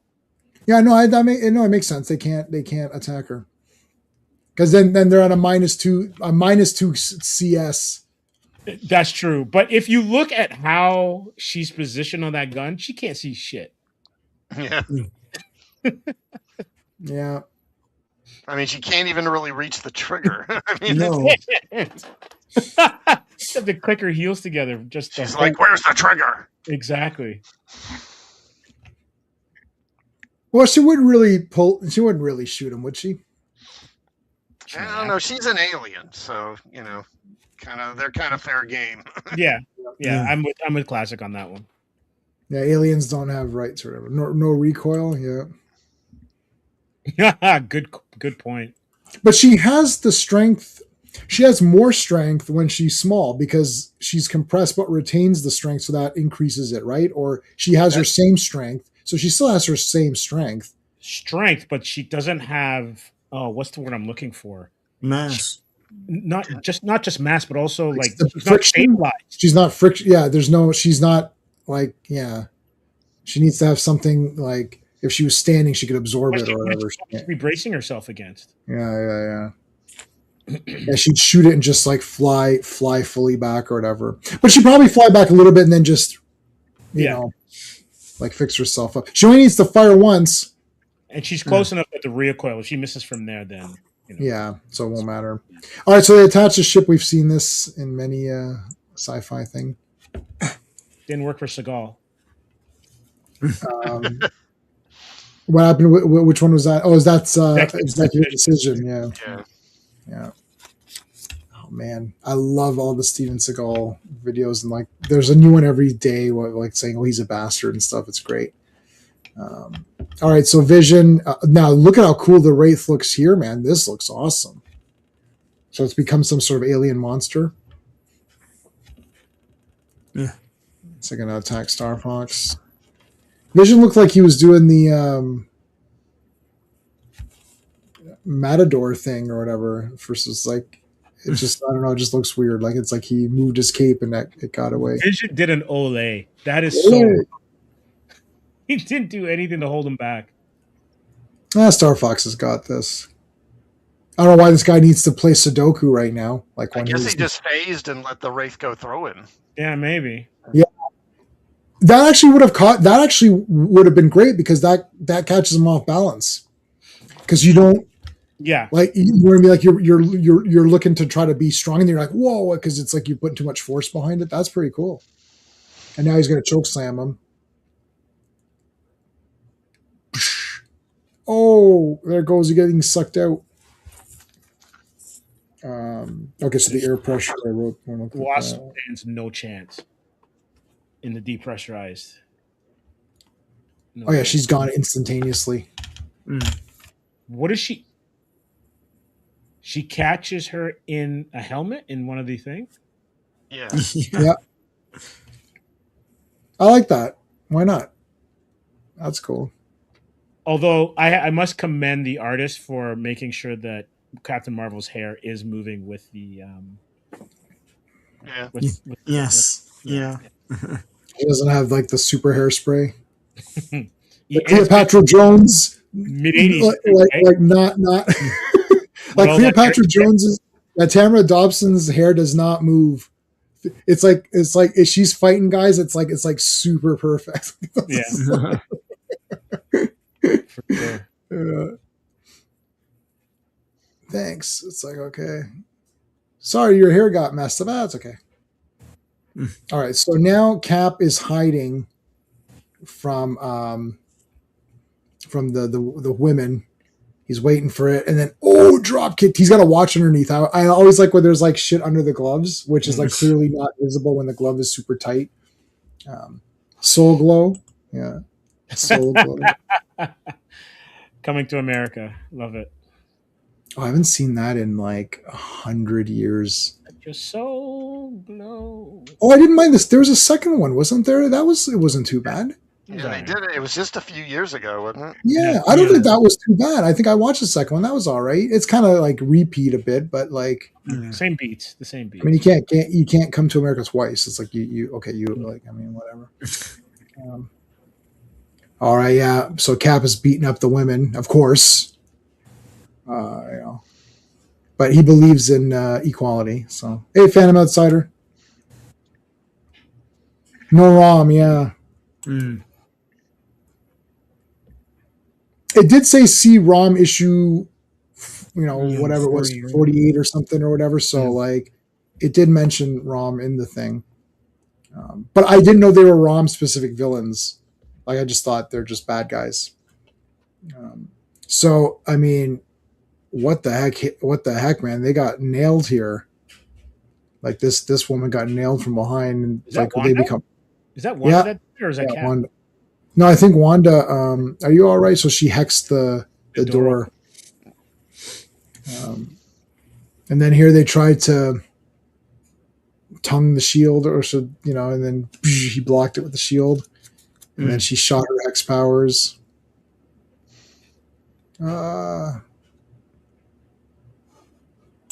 The Dire Wraith killed everyone in a West Virginia town in ROM, or is that a joke of something? No, they took over a town. Classic, if I'm not mistaken.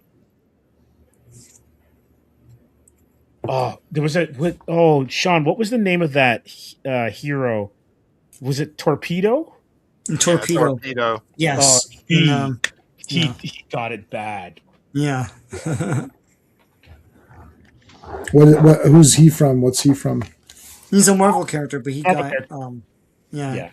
he gets annihilated in ROM. Yeah, Jack of Hearts is in it too. Yeah. Yes, that's true. Yeah, there was Jack of Hearts. Yeah. There was an issue where Torpedo fought Daredevil. This is 70s, and they ended up in someone's house, and they were having dinner, and they just obliterate these poor people's house. That's where I first heard of that character. Vision's thinking in square. Yeah. Is this the first time that's been done? I don't think so. For him, I don't know. We're coming up to West Coast Avengers, which there's going to be a couple weeks coming up where we're going to do Avengers and then West Coast and then Avengers and then West Coast. So the West Coast miniseries will be one stream, and then the West Coast Avengers first 4 issues of their own titled series will be after. So we'll see how that works with the masterworks and stuff, because I also have I actually own all of West Coast Avengers, the real comics. And the Rocketeer suits were based on torpedoes. Okay. In this comic, all right. Yeah. And Vision's like, oh, everyone's patting him on the back, eh? Well, how come no one's patting my ass on the back or whatever? Yeah, he just wants to expand the Avengers. That's what. He's going to make the West Coast. Yeah. Okay, there's a lot of Incredible Hulks here. Yes. Annual 13. It's going to be unlucky. It's a bunch of fans who bought those big Hulk the big Hulk. Yes. Is this a burn? Or like a really fast burn cover? Yeah, it's a burn cover. It's Steve Ditko and John Byrne. So Ditko drew it, Byrne inked it then? Yeah. Okay. Probably. Yeah, Just Byrne made construction. Ditko. Construction it goes for sure. Yeah. Avengers Annual number 13. Cover art, Ditko and Byrne. Release date August 7th, 1984, but the cover date is October 1984. In Memory Yet Green, written by Roger Stern, penciled by Steve Ditko, inked by John Byrne, colored by Ken. Oh God, I don't know. I'm not gonna attempt that. Lettered by Joe Rosen, edited by Mark Grunwald. All right, let's see. Let me see Ken's name here. John, Fedunowitz. that was Yeah, that was, Fedunowitz. that was Yeah. prudent of you. Fedunowitz. Good job. Yeah. Just call him K-Fed. K-Fed. Inked by K-Fed or whatever is it? Colorist. He's a colorist. That means he judges people by the colors, by their color. So I don't know if we should even name him. Really, we should not name him anymore. In memory, yet green. There's Captain America. Anytime you could start with Captain America jumping in like a big action pose on a guy, that's kind of cool. This is the Fixer. No, is this Fixer? Yeah, this is the Fixer, right? I'm just fixing this console Fixer. here. Yeah. He's literally fixing the console. It's like I'm called the Fixer. All right, so if you scroll down a little bit, you'll see that he's doing more than just fixing the. But those guys were trying to break the thing, so he had to beat them up so he could go. He's very very determined to fix stuff. Captain America. K-Fed Mac. I'll tell you, McAvoy for McAfee is absolutely genius. That actually is genius. No virus. Magneto could be like, I'm going to destroy the X-Men like a virus. Not while I'm not while I'm around. All right, so the Fixer starts, throwing shit at him. He shoots like ball bearings or whatever. Sure. Yeah, I was like, hey, Dan, how's it going? Avengers Assembly. Hey, Dan. Dude? Huh? Is this the first appearance of this dude? Fixer? Oh, No. No, it's not. No.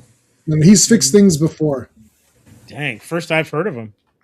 Mm. All right, so and it's, He's not like a top tier like No. He's the Avengers character. threat or something, but He's a villain for a while, but then he becomes he's one of the original Thunderbolts, which was Okay. the guy that wears Techno. I think that's his name. Techno, Okay. maybe. I don't know. An old Shield villain, Phil says. Yeah. Okay. Techno. Yeah, that's his name. Dan, you got to change your picture to Chuckles, who's like the best character. I really like Chuckles. All right, so he's gonna shoot Cap. Surrender. No, I'm not gonna surrender. Surrender. It's only been 2 pages of a fight. I'm worth more than that.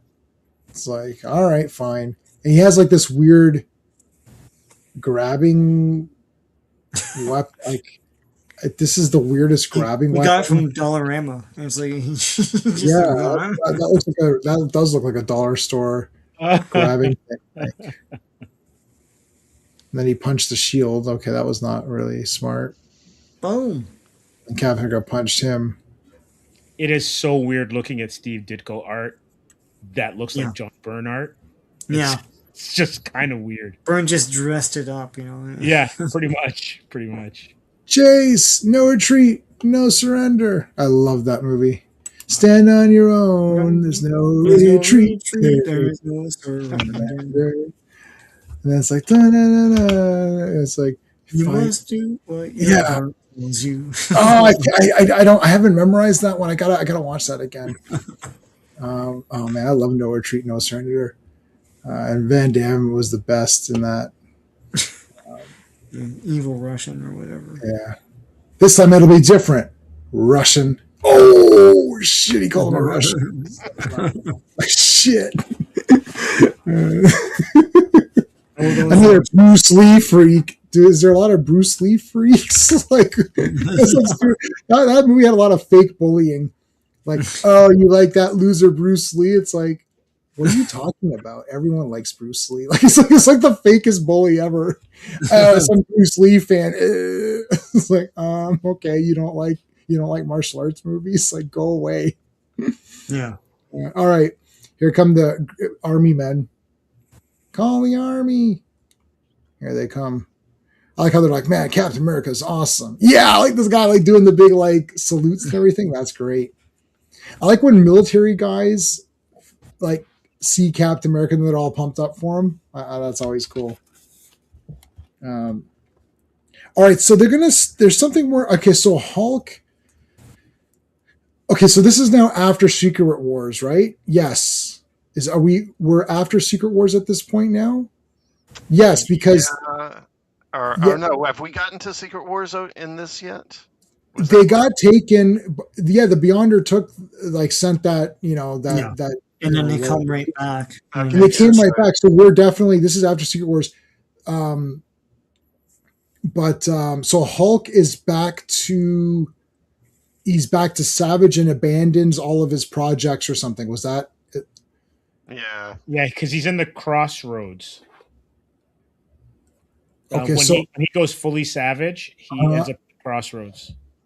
Okay. What's the crossroads? What is that? It's kind of like an interdimensional kind of place. Limbo, kind of like Limbo.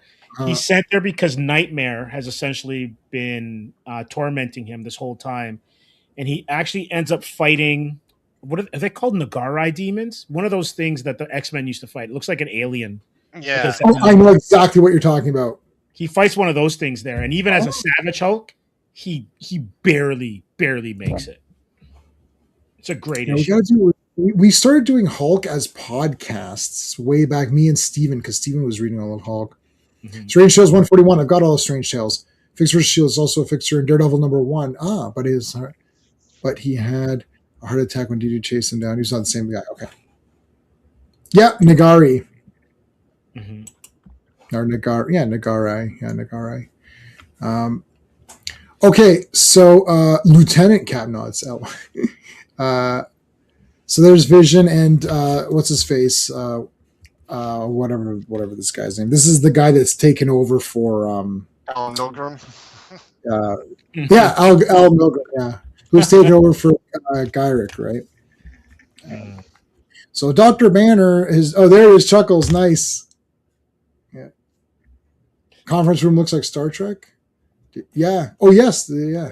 Yeah. The table kind of does. Holy shit! It is Star Trek. Risk is our business. That's it right there. Huh? Why is there two Captain Americas? That's weird. No, they're on different screens. You dummy. Yeah, Sikorsky. We're gonna call him Al Milgram though, but sure. Yeah, because I think the cool thing about when Hulk goes to the crossroads, and Phantom's right about Doctor Strange, because Hulk 300, epic issue, like an absolutely phenomenal issue. But I think that's when Mike Mignola takes over from Sal Buscema and does the art chores there for a while. And then he switches with Byrne, because Byrne flips from Alpha Flight to Hulk. Right. Yeah. And then he takes over Alpha Flight. Because Alpha Flight pulls the Hulk back to Earth, right? Yes. Yeah, they're trying out of the dimension. Yeah, were they trying to find Sasquatch or something? Yeah, they were looking for somebody, or trying to find somebody or something. I don't remember what it was, but they get the Hulk. yeah. Roger Bach brings back the Hulk. Yeah, good he job. Friggin' destroys them. Yeah, it's not good. They should have made a follow-up to Alpha Flight called Beta Drive. Very cool. How long does he stay in the crossroads? Almost maybe a year and a half. Wow. If not longer. We're gonna do Hulk. Eventually, we're gonna do so my Tales of Suspense comics are my reviews are coming to an end. I've got 10 more maybe. Once I finish those 10s, then that'll be the big premiere issue Iron Man, and we will eventually do that. We're also going to do Spider-Man, and we're also going to do Hulk. All of the major Marvel guys will do, because Marvel is still easier to do than DC. We can't. I started doing Superman, but I read Action Comics 1 to 30. There's not, it's except for Ultra Human Knight, who is the only guy that appeared and offered some little thing.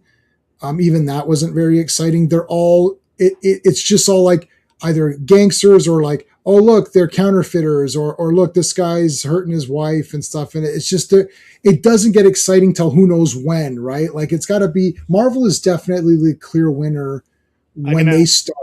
I'm gonna throw this one out there, J-Man, for DC. Yeah. Teen Titans. New Teen Titans. Okay, so something like that we can do, but because we could start with the first, but Teen Titans, like if I started with actual Teen Titans, I know you're saying just do the new Teen Titans.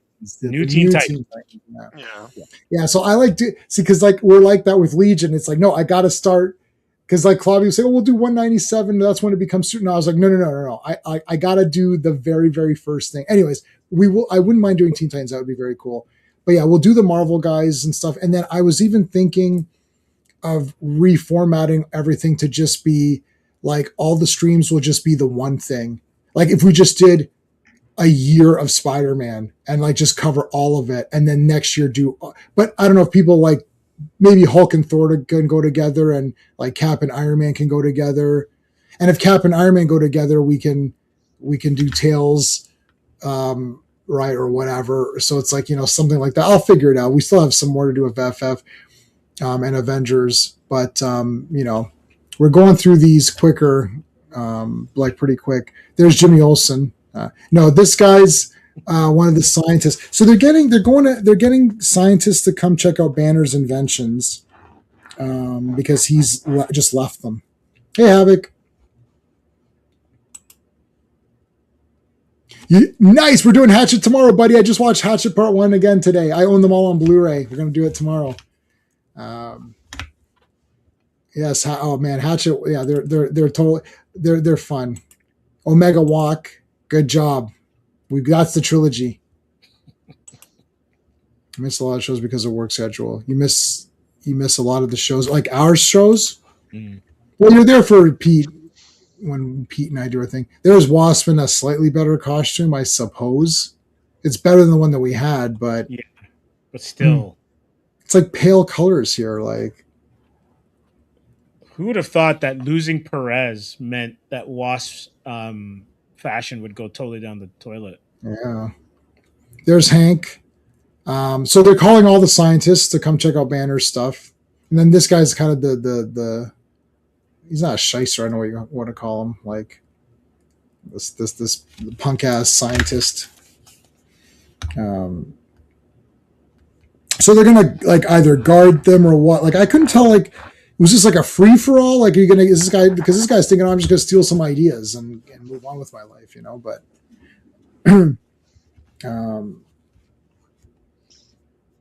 so there's Thor, there's Hank, two Hanks. While I like seeing the Beast, I gotta say this is another good example of how loosely they like define science. Because again, Beast is like a geneticist and chemist.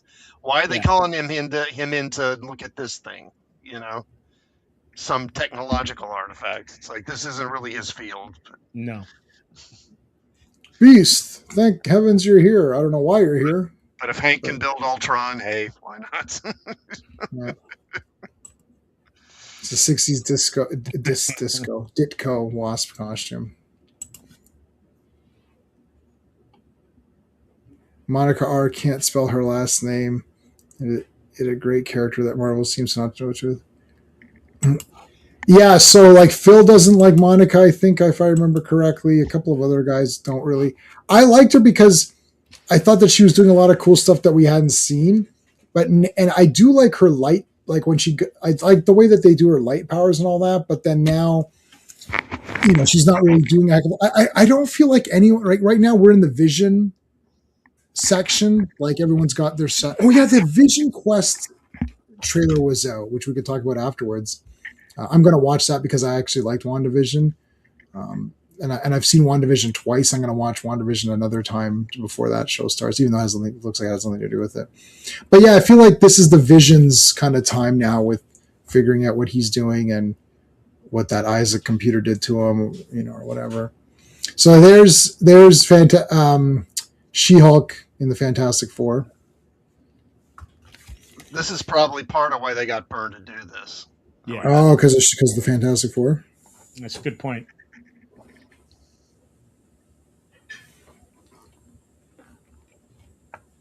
Hey, She-Hulk.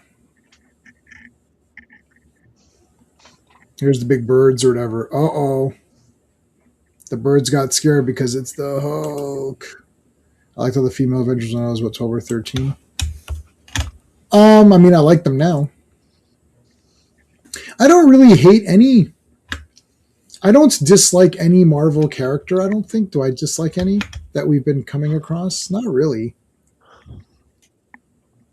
When we were doing the Jack Kirby stuff, like Fourth World and everything, I thought like every character was friggin' awesome. Like I'll take anybody, like that spider guy or whatever his name, whatever it was, that arachnid guy. He was awesome. The black racer, like with the skis, like that guy was awesome. So I'll take any Kirby character and run with it. Like I mean, we read that Machine Man thing, that was cool. Like any of his, so I pretty much liked all those guys. I don't think I dislike any of the Avengers characters. I'm trying to think if I dislike somebody, or even on Fantastic Four. They're all pretty. It's just basically like how the writers handle them. There's these two kids with their. I can't lie. Banner gets more shine in this comic than he does in his own. Yeah, so she's sharing the memories. Oh, Banner and I we were cool, and he was a pretty cool kid. He wore dopey clothes. He knew he was going to turn into the Hulk because he kept wearing green. And our mom, his mom kept saying, now, Brucey, if you keep wearing green, one day you'll turn into a green monster. Oh, Mom, you're so stupid. This is also before Mantlo really digs into the Brian Banner stuff, where Bruce basically was tormented from the beginning. Yeah. Yeah, that's later on, right? I like that aspect to it, but I think they've gone too far where Bruce is totally tortured and is like, there's nothing redeeming about him almost, the way sometimes he's written since then. I always like this explosion. Yeah. The arms out and everything. It's very cool. That's one of the most iconic kind of images in comics. Yeah, Havoc, this is after Secret Wars. We covered Secret Wars all last week. Last week was Secret Wars. But we didn't tell anybody. We truly kept it a secret. So it didn't do great for viewership, but it did great to keep this non. Mm-hmm. Yeah, you can check out if you I don't know, is Secret Wars on the drive? It might be. But yeah, you can check out the Secret Wars streams, or you could read it. I would suggest reading it because it's fun. It's neat. It's got a lot of cool shit in it. It's got like big battles. This is where She-Hulk gets the blood transfusion or whatever from Banner, which I never read any She-Hulk except for Sensational She-Hulk. So I don't really know about how this worked, but it seemed like was it just comic convenience, or was there an actual? Because this is like, wouldn't Banner be like, maybe you shouldn't have my blood because you might turn into a Hulk? Like it's both. It's okay. I think she was she was a lawyer for a witness who was targeted by the mob or something like that, right. And that's why she got injured, and Bruce just happened to be visiting at that point. Right. And it was an emergency kind of thing. It's well drawn. John Buscema, I think, does it. Does the first issue. But it's one of those ones where it's like, we need her. How are we going to get her powers? Let's go from there. All right. Sean had to step away. Not a medical emergency or anything. So he'll be back. Not today. He won't be back tonight. But so we won't get his commentary on whatever trailers or whatever came out. While we're doing that, though, let me put up your links.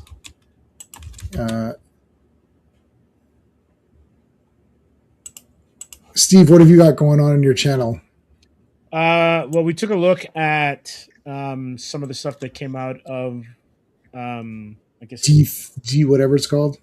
No, still back in San Diego, but we'd be looking at D23, as well as not WandaVision, but Vision Quest and Lanterns. and then some other cool kind of things that are coming up news wise. So we'll be doing that on Wednesday. All right. Classic. What have you got? Nothing, honestly, really. Right now, I'm just kind of doing these with streams with you guys from time to time, and other than that, I'm going to be pretty busy.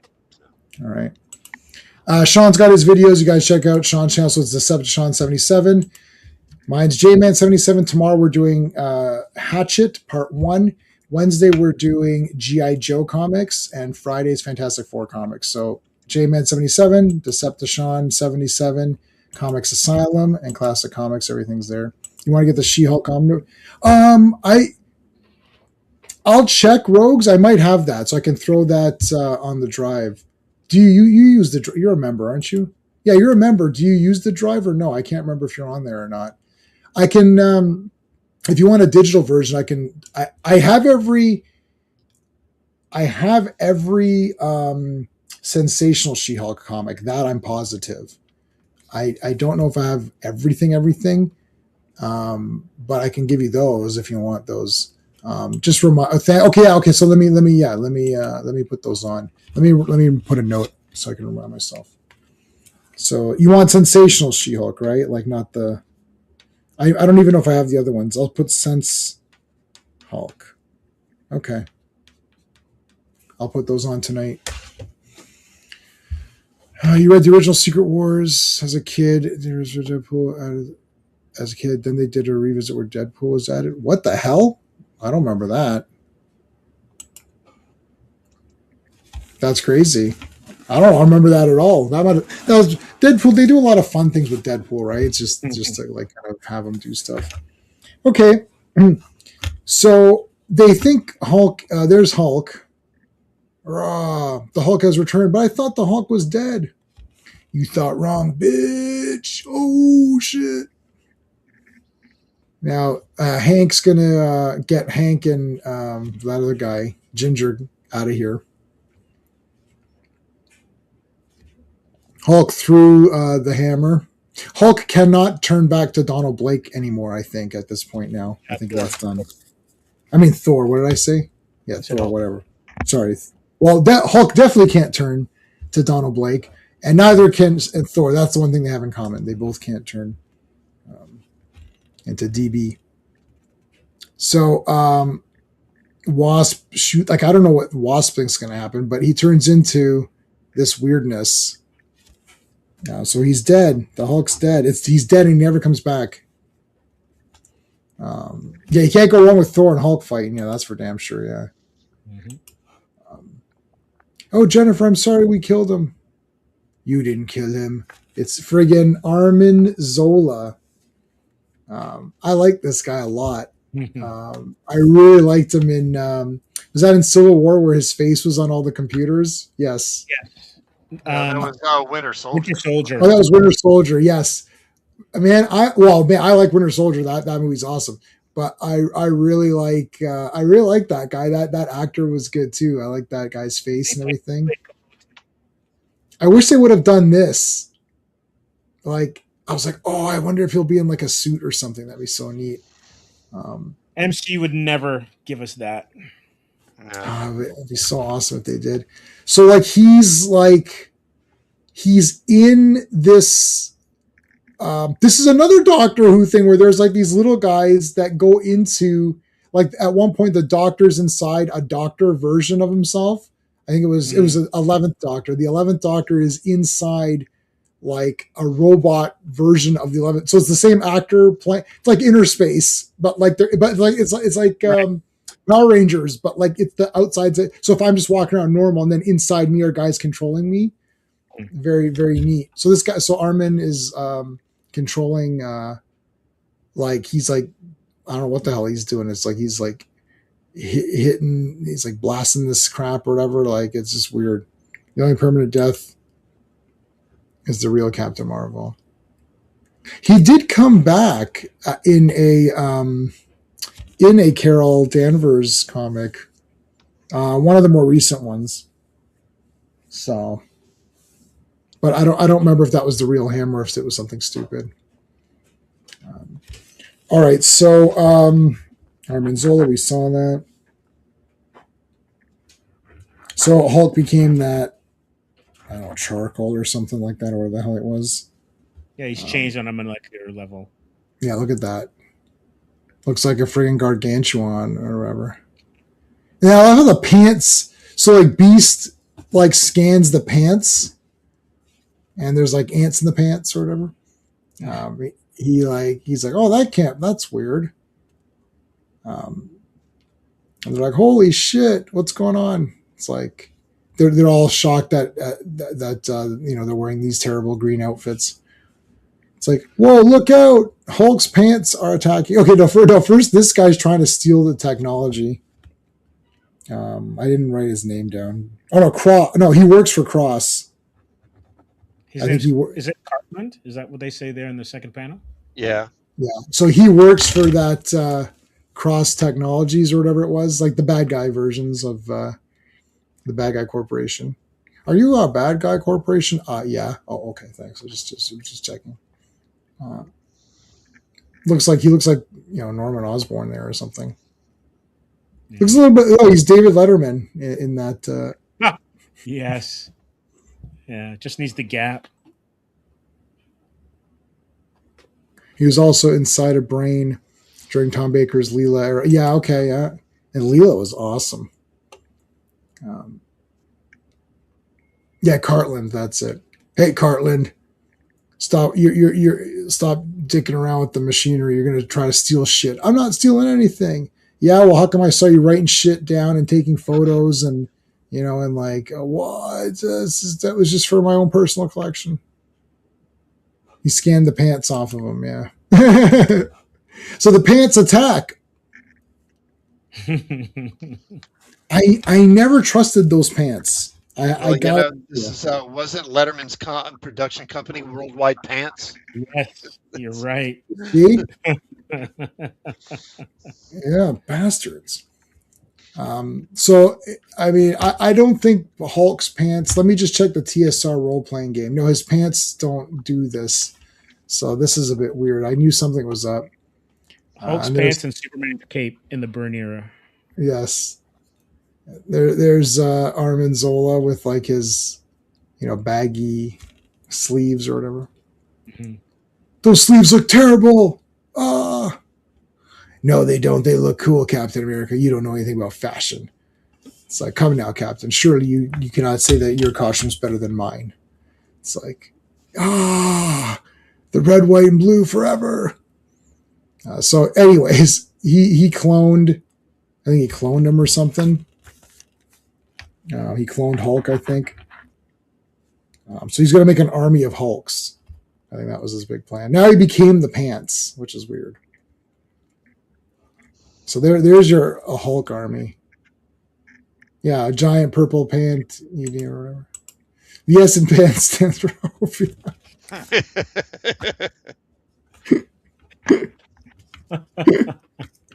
I mean, Manliness has said that on every stream it makes me laugh every time. So it hasn't gotten old yet. So I'll let you know when it does. But it's oh god, I love it. It's great. Yeah, the four on their chest stands for 5. Anyway, the 4 stands for hope. Yeah. All right, so there's a bunch of Hulks there, an army of Hulks. I mean, if you had an army of Hulks, like you can't win. I mean, you can't lose. You shouldn't. You're basically Parker Lewis. Like you can't lose. It's like that's a deep cut. Remember Miss Musso? She'd go whoosh, and then like it was Jerry, and I forgot the other guy's name. Jerry had the jacket with all the cool shit in it. That was the other guy's name. It was Miss Musso, Parker Lewis. And Parker Lewis's sister was played by the girl who's the Thor kid in Adventures in Babysitting. Wow. Who became a lawyer in real life. Mm-hmm. Was that Corin Nemec? Was that Parker Lewis? Corin Nemec is Parker Lewis. I remember that. That's kind of nuts. He was also in The Stand, the TV series The Stand. Oh, I did not know that. I liked The Stand. The 3rd season, I cannot find anywhere. I own the first two on thing. I'm gonna have to check. Maybe it's finally come out. Deadpool Secret Wars Volume 1 or 11 is also a story before Spider-Man gets his Venom symbiote and falls on Deadpool, and he's scarred for life, and that's what's to be wrong with it. Oh my god, that's funny. All right, the two Hulks face each other. Double axe handle, 2015. So I mean, are these Hulks like? I mean, you can't juggle the Hulk with your feet like this, right? Like, these are shittier Hulks. Or This is. Team Hulks. I was good. Yeah, good job. Yeah, Timu Hulks. Yes, that's right.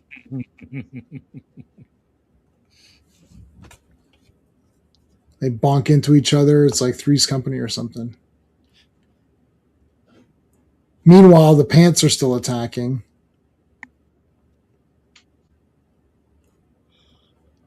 There's that guy. Oh my god. Listen, I am Armin Zola. Like, this is such a weird.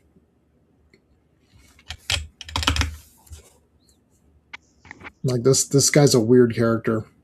At least in this part, in this thing. What are we gonna do? Fantastic Four, what are we gonna do? Oh, it's just like a massive brawl. Let me see. Did I write anything down?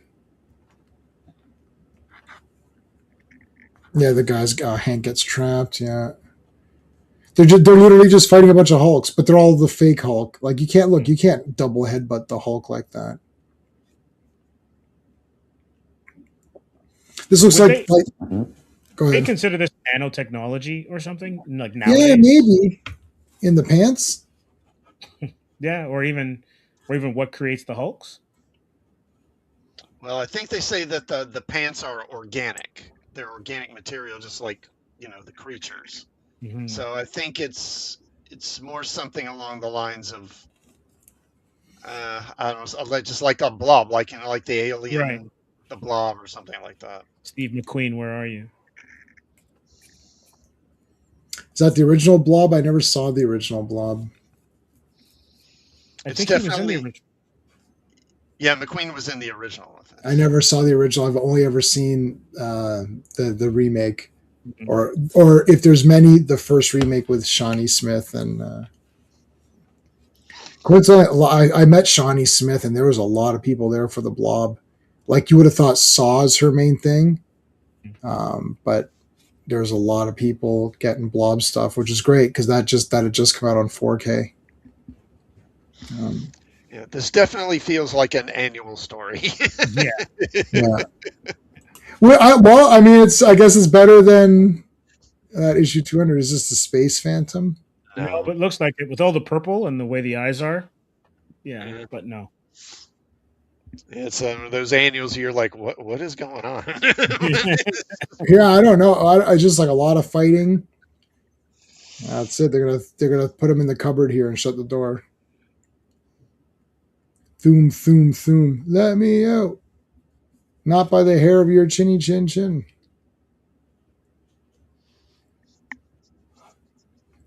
Oh yeah, okay, yeah. It's Armin Zola. So Vic, he was the scientist guy that refused the steak, and then in Captain America, remember Tommy Lee Jones was eating steak in front of the guy. That was the guy. And then in the next movie, his face was on all the computer screens. So that's the guy.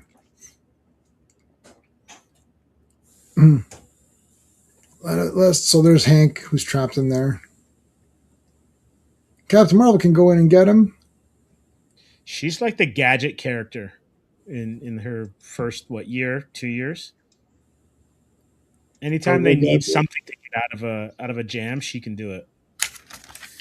Captain Marvel, have we explored all your powers yet? I think so. Can you come up with one to get through this thing? Oh, sure, I can. Yeah. Well, her powers, I think they're just they have a lot of applications, so Mhm. they're interesting. The interesting thing, though, and I think this might be part of her issue, because I think it also affects the Fantastic Four. When you have someone writing her who doesn't have a good grasp of what her powers can be, because they're not science, maybe they're not versed in science or whatever, Uh-huh. then she becomes not as dynamic as possible. And I think it's the same thing with the FF. When Yeah. you don't have someone who can kind of like delve into like, you know, the mystery and the exploration as well as the science and the techno babble, then you kind of you're shortchanging the property. Yeah, I agree. It's good if you can, elucidate some scientific principles, or at least be good at BSing it. Yes. Like Yeah. techno babble it where at least it sounds good. Mhm. Totally. Yeah, I can't write a team comic. I am not a team player or a team writer. I gotta have one character and then I get pumped up for that guy and then he goes on adventures and I make stuff happen to him. All of my things, the only team thing I ever wrote was our friends and I showed you guys, I showed Steve, we used to make movies, Mhm. right? So we've made like probably like 20 to 30 movies as teenagers from age like 16 to, 19 or something. We made a bunch of movies. We all played different characters. So I wrote a movie where our best character from each of our personal home movies comes together. I called it Final Wars. Now I wrote this way after, like I was going to do an anniversary. So when Godzilla Final Wars had come out, I thought, oh, that's a great. And our production company was called Low Budget Productions, and it's the no smoking sign, but we put a dollar sign in the no smoking, so it's like no money. So that was our logo. So I called it Low Budget Productions Final Wars, and I was going to get all my friends together, be like, let's do one last movie now that we're all old and out of shape, and we'll call it Low Budget Productions Final Wars. I came up, so each of us played a character that we played in the old movie, and then I merged. I actually did a merged universe of all of our guys, and I made it make sense. The one guy, my buddy, not the Sean that was here, but my other friend Sean, he was always a villain. So I made it that every character he ever played was actually the same villain, where it was like this demon entity that would become different things. So that's how I merged it all. So it's like the one guy's like, look at him. He goes, what do you see? He's like, it's the same guy. It's like, but how can that be? It's like, yeah, it's always been the same guy. It's like, oh. So I actually thought it was a pretty goddamn good little script I came up with. Anyway, that's the only team thing. That's because everyone was super established. I can't do these team. Like I like reading the team books, like Fantastic Four and all this, but I don't know how I would even start to write so many characters and then come up with something that everyone can do. I do think it's hard, and the guys who are coming up with this monthly like this, I mean, it is a tough job, and that's why you do get some duds. But it's crazy that there isn't a lot more duds than there are. I mean, Fantastic Four, like really, we're on issue. What are we on now? I just read. What did I read today? 253. So we've done about 260 if you count the annuals. We've done 260 Fantastic Four comics. It's pretty good. They're all pretty cool. I mean, that's a lot of comics. Like, there's nothing that's going to hit 100 in today's. Even Amazing Spider-Man's rebooted again. I think it just got rebooted again. Another reboot. Final Wars, yeah. Yeah, that's how bad it's gotten. They can't even sell Spider-Man anymore or X-Men. It's kind of sad. Spider-Man as a movie property is fine. Like that'll continue on, and the next one will do amazing as well. But it doesn't translate to comics. Even if it did translate to comics, the comics aren't very good, and they don't match the movie that people see. So the movies aren't helping the comic industry. They're just making money for the. That's why Sony's doing great. I think Marvel or Disney has 25% of it. They put 25% in, I think, so they're getting 20. So that's, 25% of something, that's a $2 billion movie or whatever is, better than nothing. So anyways, here comes Captain Marvel. And then this thing, Bopter. Here comes Thor trying to break through. Got to get in there. Breaks that thing breaks open the thing. It's like a Transformer mountain or something. Then she falls out, and there's all the Hulks, and then Thor whacks it. Whoa. Stardom's being attacked by his creations, right? Yep. Yeah, they're pissed off. You could have given us blue pants. Like, falls in the water. There goes Captain Marvel. So Zola wound up food for the fishes. Yep. He falls in there and he's never coming back. He's getting eaten and he's dead. Captain America's happy about it. Yeah, I thought the Beast went with him. Wait a minute. So he had tied him up. Let me down. You work for Cross Industries. That's it. Little thing on Hawkeye. Some original art. That's cool. So what is it? Looks like she was like cut and pasted in or something. Or what is that? Or is that just Yeah, it looks like it. And then they also might have put some zip tones on her. I think that's what that is. And then Oh. they used the liquid paper Yeah, to yeah, yeah. kind of cover over some of the not only the additions, but also maybe even to make some corrections and to show her fight path and stuff. Because the line art would have connected to the webs, and that might have been confusing. Webbed background. It's just, yeah, Phil saying just for the effects for her. I have to say that like all these covers, I don't know what it is. Something about like just like the inked version or whatever, like the black and white, it really looks like you're like, whoa, like I don't remember it looking this awesome, you In know? my opinion, these covers look better in black and white. Once they're colored, they lose something. Yeah.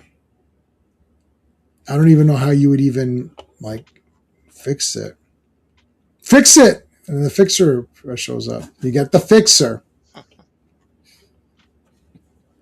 Some interior pages. Biographies. That's it. Volume 23 is done. So we're getting close to the end of my collection of Avengers. I have them all individually after this. No, I've still got 2 more collections, and I've got an epic collection. Okay, so it's not too bad. Okay, so your 2 cents. It's just Yeah. the covers not really. Yeah, so that's a. Especially for back then, because you didn't have digital coloring yet. Mhm. So yeah. And then probably on a tight deadline. I have a color guide, which you're not going to be able to see. No, you're not. Well, you're not going to be able to see it because I put it away. I forgot. I moved around my Namor shelf, so I merged him with thing. So, did you guys see the Vision Quest Trailer? trailer? I haven't seen it. I have. I've seen it. What did you think? You think it looks all right? It looks fine. I like James Spader. Oh yes, Is a scene muncher, so it's going to be fun having him kind of play the Beelzebub in Vision's mind. We'll see. We'll see how it goes. I enjoyed the other 2 series that are part of this trilogy, so hopefully they wrap it up well. Well, I really liked WandaVision. Yeah, I totally. Now I watched that one twice over, and mostly because White Vision is just so wicked. Agatha all along. I watched one episode. I thought I was like, nah. I don't think that's not your kind of show. Yeah, yeah. It's you mean it's not good? Yeah, because I like good shows. Nah, it's just it's like it's another one of those shows where it's like it's Catherine Hahn that drives it. I like her, but I don't know. And if you don't enjoy watching her, if everything else isn't as good, Mm. then it's kind of and then and it's also not our Agatha. So Yeah, it's not. It's kind of weird. But James Spader is in this as Ultron, but in human form. Like so, it's like I've seen other Vision comics like where he can look, he can look like human or whatever. it's the same thing, man. Having him grow a beard as opposed to having to animate him for a TV series saves beaucoup dollars. Yeah, I guess so. Vision Quest, Marvel. Yes, I have this. Yeah. That's fan made. That's fake. Yeah, this is the real picture. So like, Tapped out on Agatha as well. Yeah. I didn't have anything against it. Like I didn't think it was crap or something. I just didn't care. My problem is that as we were talking backstage, like there's so many things that I own. I'm trying to get down to 3,000 movies. Like Right. from where I was at 5,000, now I'm close to 4,000. So I'm trying to get to 3,000. So I'm actually getting rid of stuff because I'll never have time to watch it, or so like when you're at my position, I actually Lanterns was on, and I'd been wanting to watch Jugger again for a while. So I was like, finally, I was like, no, I was like, I can't do Lanterns. Like I was like, I'll just watch Salute the Jugger. And I've seen that about 5 or 6 times. It's a newer movie for me, even though it's old. I didn't discover it until last year. And I just love it. It's one of my top 20 favorite movies. I just love it. I can't get enough. So I was like, I really want to watch again. And then, so tomorrow's my birthday. Hey, happy Happy birthday. Yeah, thank you. I'll be streaming tomorrow so I'm like, what are we gonna watch for my birthday? And it's probably gonna be Doctor Who. Like we're sitting there like, what are we gonna watch? And my wife and I are like, let's do the Peter Davison ones because the Blu-ray just came out. So this is what you do. You're sitting here, and my living room is filled with all the movies that my wife and I both watch, or stuff that's living room suitable. This room has all the horror movies and like the Marvel stuff and cartoons and stuff that, stuff that she really doesn't care at all about, except for the 6 Marvel movies she likes or whatever. So we're sitting there and I'm like Doctor Who is staring at me. So I could easily, thank you, Dan. Thanks, Phil. Thanks everybody. Thanks, Phantom. So I was like, I can watch Doctor Who, so we're sitting there, we put in Peter Davison. Thanks, Rogues. We put, Doctor Who on, and we're like, this is awesome. Legitimately, the 5th Doctor, I think probably maybe there's 1 or 2 that are like okay. No, 1 or 2 that are pretty good. The rest are awesome. Like every story for some reason is damn cool. And they're all the upgraded effects. So even if you think, oh, I can't, and they didn't upgrade them too crazy, it's just enough to make it not, you're like, oh God, not like, I never thought anything looked bad anyways. It's funny because they have these behind the scenes where they watch. So they have a thing on Doctor Who Blu-rays and DVDs where the cast of the shows watches the old show. So it's called On the Sofa. So they're sitting on a couch and they're watching. And it's funny because the people that were in it, so like Peter Davison, Janet Fielding, that like the people that played in the story are like, oh, that didn't look that good, or I hated wearing that outfit and stuff. And I'm sitting here thinking, man, I thought it was awesome. Like, what are you guys talking about? But then they have other guys. So they have like the 6th Doctor who's watching a 5th Doctor's thing, right? And he's like, hey, this is pretty good. And I'm like, exactly. It's funny. The guys that were in it are the only guys being critical. Everyone else is thinking, hey, shit, this is pretty cool right now. That makes sense though, because like, right? Because like I know when I draw stuff, yeah, like I'll walk away from it or whatever, and if there's no time to fix it, you only see the mistakes. You don't see what you did well, right? And you know what you could have done better. Yeah, it's someone else looking at things. It's awesome. Yeah, everyone's like, oh, that's not a bad drawing, or oh, that's really cool, or I liked you singing at something, right? Like you hear musicians, or even actors. Like I don't want to hear. I think it's Harrison Ford who doesn't watch his stuff. Yeah, Harrison Ford has said that. Can you imagine Harrison Ford hasn't seen Indiana Jones, like hasn't seen Raiders and Temple of Doom? Yeah, that's kind of weird. And he doesn't watch Star Wars. Like it's just so weird to me. Yeah, for the first few I guess so. Like I'm trying to think about the last time I went through my high school yearbook, and I can't remember. My high school yearbook is a disaster. I scribbled over people's faces and drew like teeth on them and stuff. And like, J-Man was a menace. Yeah, I don't think you want my like me and there's just 4. We're the 4 horsemen. There was just like 4 of us, and like we were the Daleks. We hated everybody that wasn't us. and then we adopted 2 other guys. We're pretty diverse. Actually, I'm just thinking about this right now because we added 2 other guys and we became 6, and then that was like, and then we're the ones who made all the movies or whatever. And And then we had other outsiders, but like it was like literally like the super core like insider group, Mm-hmm. and that was it. It was like you were, but we didn't discriminate because we had we had a Muslim guy in there, we had Filipino guys in there, we had what other well, a couple of Greek guys. So it's like we had everybody in there. It was all the representation. It was just no girls though, no girls allowed.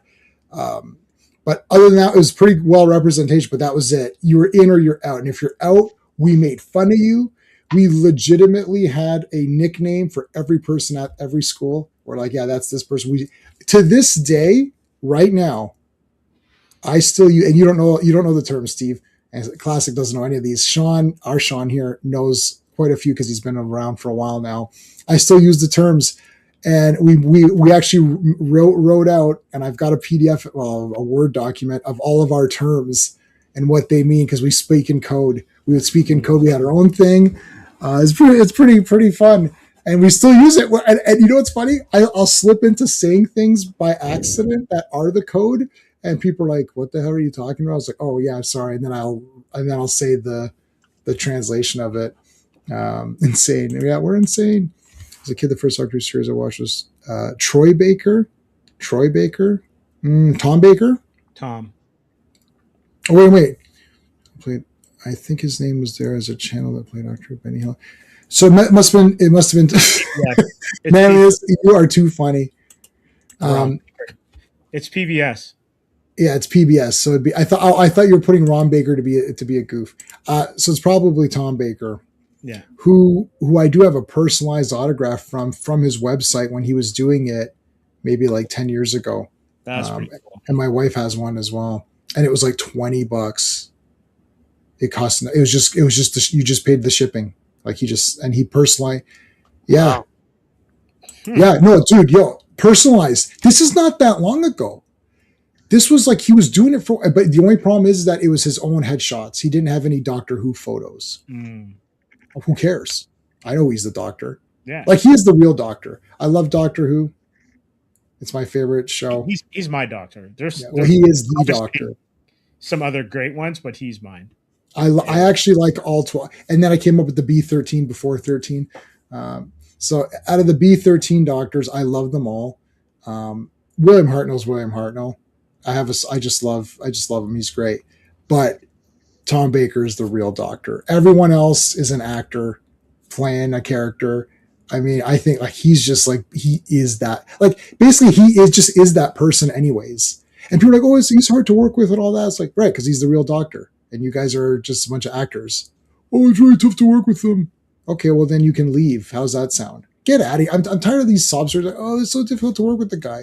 Oh yeah, remember when Tom Baker came over and like stabbed you in the eye with a pencil? It's like no. Okay, so then he wasn't that difficult to work with. Like he was a dick on set. Oh no. You know who else is a dick? Everyone in my office. So and we're not making Doctor Who. So I don't know what to tell you. I can't stand this. Like, oh, they're difficult to work with. I mean, if the director is saying, we showed up to set and he's drunk, right? Okay. But not like Tom Baker was very picky and wanted stuff right because he's awesome. Caretaker. Yeah, he's the caretaker. That part was all. You've seen that, right? Classic. You must have seen that. The 50th when he was the caretaker. Oh yeah, the curator. Curator. Sorry, curator. Yeah, the curator. Yeah, that was the best. He was up for the role of Gandalf. That would have been interesting. Wow. Okay, Vision Quest. Yeah, I mean, I'll watch it for sure because I like that. What were the other ones that came out? What if it's garbage? You talking about TV shows or news? Shows, yeah, WandaVision. Okay, so what else? Yeah, okay. So Lanterns. What was on Lanterns? Lanterns TV show.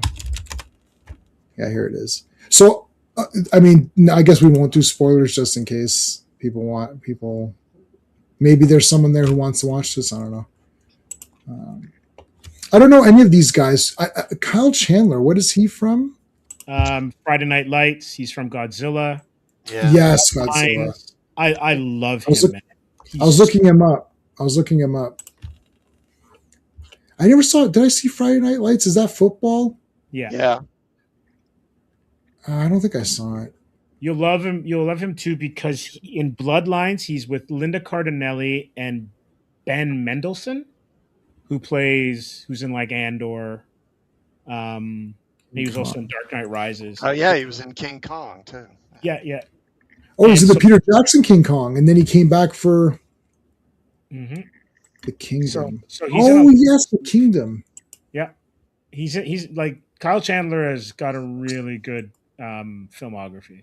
Except for the Day the Earth Stood Still, this thing was a horrendous shit fest. Wow. This is the fake version. Morning. What was that? Is that Jeannie Triplehorn?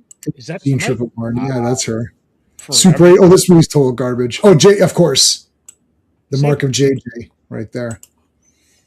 Argo. I didn't see this. Zero Dark 30. Oh, yeah. What's this one again? That's about the killing of Osama bin Laden. Yeah, yes. that's the one with Jeremy Renner and Catherine Bigelow. Okay. No, okay. that's the Hurt Locker. Oh yeah, you're right. Thinking You're of. right. You're This right. had what's her You're face? The redhead. Yes, that's the one I was. Yes, you're correct. I love her too. I forget. They always get her mixed up with Bryce Dallas Howard. Right. Broken City. What's this? She's in a movie called Mama. Right now. This, like, if I saw this poster, this looks like it's garbage. Like, that just looks like a terrible movie. It's a rom-com. Yeah, Wolf of Wall Street. All right, this Wolf of Wall Street's okay. I don't think it's like this big super awesome. Everyone's dying over it. Like, there's some fun parts, and it's too long. He's done some good TV too. So I like I like the parts that you should like, but the rest of it's Carol. What's this? Godzilla. I know all those. Game Night. Oh yeah, Game Night. Oh no, that's not the one I was thinking about. Oh no, it is. Jason Bateman.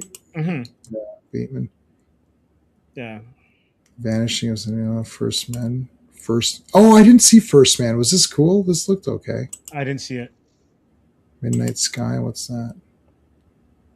Directed by George Clooney. This is probably pretentious garbage. Slumberland. Don't know it. Oh, it's Netflix, so it's back in action. Oh dear, this looks terrible. The Rip. That's the yeah. I didn't see this. Freddy's Nightmares, awesome. China Beach, yeah, I remember 89. that. Oh man, he was a youngin back then. Tour Duty. Yeah. Okay, Friday Night Lights. Oh, TV show as well. Robot Chicken, Bloodline. Super Pumped. Bloodline is the series I saw. Lanterns, lead role. What are you talking about? Doesn't he? Oh, never mind. Okay.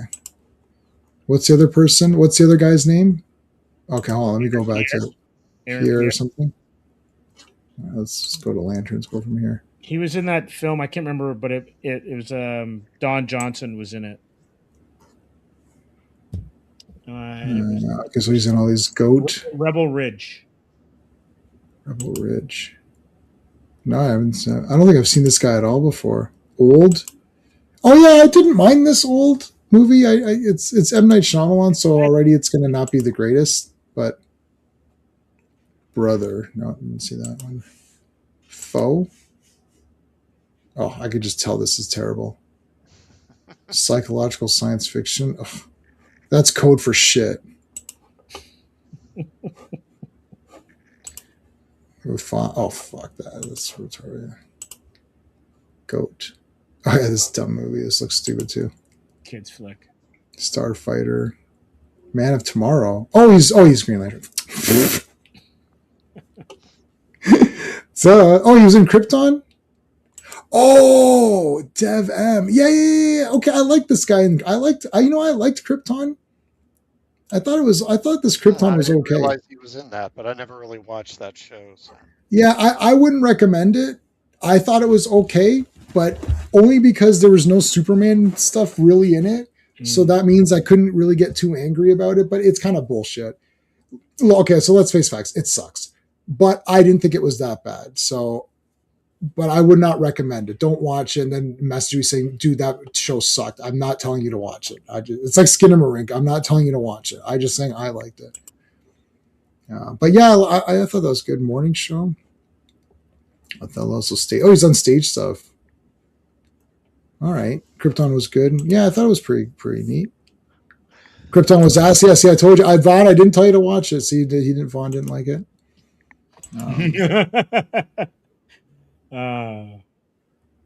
The TV show was the early edition where he was given newspaper and had to figure out something newspaper wasn't. Oh, I see. Remember, what was that one with True Calling? Do you remember that show? No. It's Oh, that was the one with what's her face? yes, Buffy, but not Buffy. What's the Faith? Buffy the Vampire Slayer. Faith. Eliza Dushku. No, Eliza. Eliza Dushku. How do you spell her name? Eliza Dushku. Okay, let's go. Eliza Dushku. I think it was true. I think it was her. Activism. Get out of here.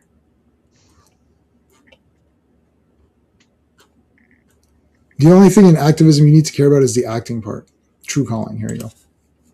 Yeah, so this had Jason Priestley in it, and so she would wake up and she would see, like, she would know somebody was going to die or whatever, and then she had to prevent it.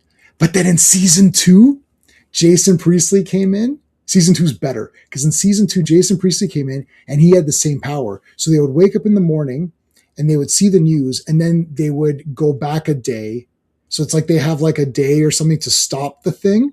Okay. But Jason Priestley was like, no, you can't stop what's meant to be. So he was trying to stop her. So first season is every episode is she's trying to prevent this thing that she knows is going to happen. But in the second season, he's trying to stop her from doing it. It was pretty, I was like, that was a great, plus Jason Priestley is awesome. That was great. What's ADA? What's ADA, man? I don't know any of these things. I got Vaughn earlier today. Someone put WNBA and I figured it out. I can only do one. Like one a stream is a miracle. I usually get one a month. So the fact that I got one in today's stream, that's so I don't know what ADA. What does ADA stand for? What does ADA stand for? Americans with Disability Act? I don't think American Dairy Association?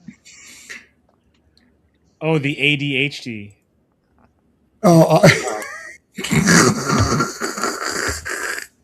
Had us okay, all, that one. had us all left, right, center. Okay, so that one I did know. That's attention deficit disorder. No. Attention. What is it? AD? Yeah, I don't know. I don't know the. Okay. So Dan, you just watched an awesome movie because first of all, Billy Blanks. Billy Blanks is the dude. Like no, you can't. And then his brother. No, his brother wasn't in that one. His brother was in Expect No Mercy though, and you could tell it's his brother because they look like the same person. You're like, oh my god, Billy Blanks. Oh wait, is that Billy Blanks? Like, oh, he just got killed. Okay, so that wasn't Billy Blanks. The DNA runs strong. The DNA runs strong. But Roddy Piper. Now, in my opinion, and my opinion is very. I'll tell you something. My opinion is very valid in these B action movies. I like Tough and Deadly, so it's the same two guys, Billy and Roddy. I think Tough and Deadly is better than Back in Action. There might be some that disagree. I wish Sean was here. He would be able. I think Sean would back me up on this one. Tough and Deadly is just a little bit more fun. Have you guys seen Back in Action? I have. I saw it. Oh, probably when it came out. Yeah, I saw it also when it came out. Oh my god. Okay, Phil. Good night, buddy. Night, Phil. Dead Like Me? Yes. I think I liked Dead Like Me. You know who liked it? Our buddy Steven liked it. Darius. No, that's what the thing said. That's what it was. ADA. So that's why I looked it up. No, so yeah, okay. Okay, look at this. Look how awesome this is. Imagine like what an inspirational poster this would be if you had this in your room. You'd be like, wow, I can be like a super strong guy, or I could be like this cool guy with like cool weapon. So if you didn't have a good physique, you could be Roddy Piper. Like this covers all the bases. It's like if I'm ripped, I can be Billy Blanks. if I'm a bitch slubby, I can be Roddy Piper. It's just amazing how shiny Billy Blanks was back then. Yeah. Oh, You see, Tough and Deadly came up on its own. Okay, so Tough and Deadly has this one part where Billy Blanks and Thing are walking, and like they're talking like incidental dialogue, and this guy comes to attack them, and Roddy Piper punches the guy out, and he's continuing talking as though it wasn't even like it's like as though nothing happened. And me and my buddy Jay were like, "This is awesome!" So like, I think literally based on that one scene, we're like, I think Tough and Deadly's a bit better, but they're both great. I give you my personal guarantee is the goddamn best. If you watch Tough and Deadly and say it's your favorite movie better than Terminator 2, I'll be like, well, I mean, that's everyone's got a favorite. It's awesome. It's super awesome. Mandy Patinkin was in Dead Like Me. Yes, I like Mandy Patinkin. He's good. Yeah, he's cool. Inigo Montoya. Since we're on this topic, what was the other one? Oh, no, we watched Riverbend. That was the other one. Did you watch it yet or no? Have you seen Riverbend before? I've never seen it. I knew you were talking about it last week, though, or earlier this week. Yeah, Steve James. So this is the one that we picked up the Blu-ray on. And the customer service on this was crazy. We got the Blu-ray. I got a personal post-it from Real Black One Entertainment. The guy wrote a hand thing saying, "Thanks, Jason," not just "thank you." Like he wrote my name. And then Sam Furstenberg signed the poster insert for it. And then I also got when I ordered it, I got a personal thank you. So Steve James, I watched Riverbend, then I had to watch American Ninja Part 1 again. And the American Ninja Blu-ray is really good. Since I said American Ninja, I'll play it. This is actually the first clip that I uploaded was this.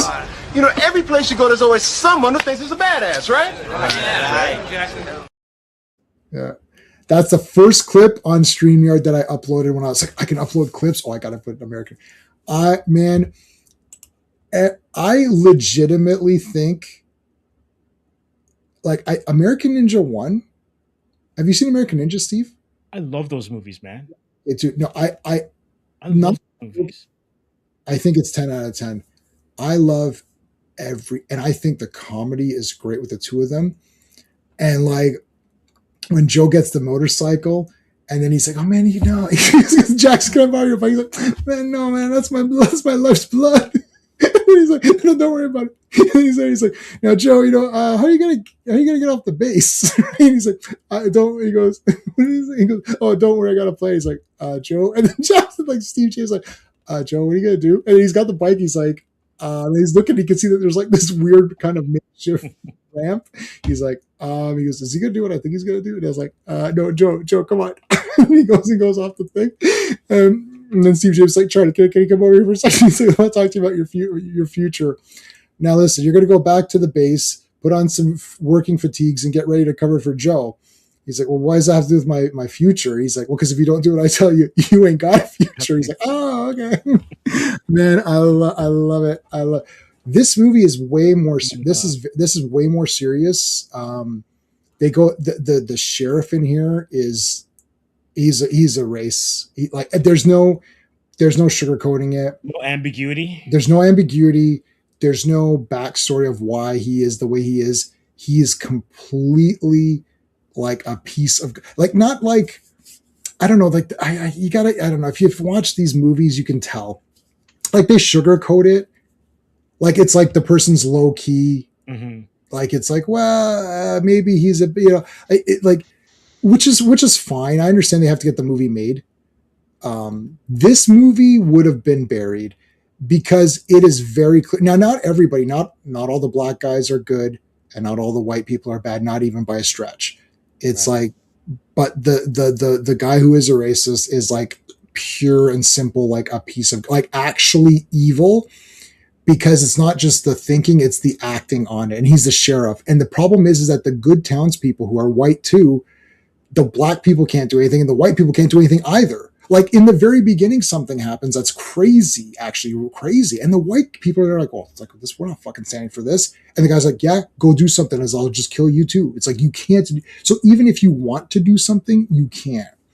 So Steve James and two other guys are like, they're running away from, they were in the military and they're getting court-martialed. You'll get the backstory. So they end up in this town. So then Steve James ends up actually training Like any young black man that's even can do anything, he starts training them as soldiers. They're like, this is kind of cool.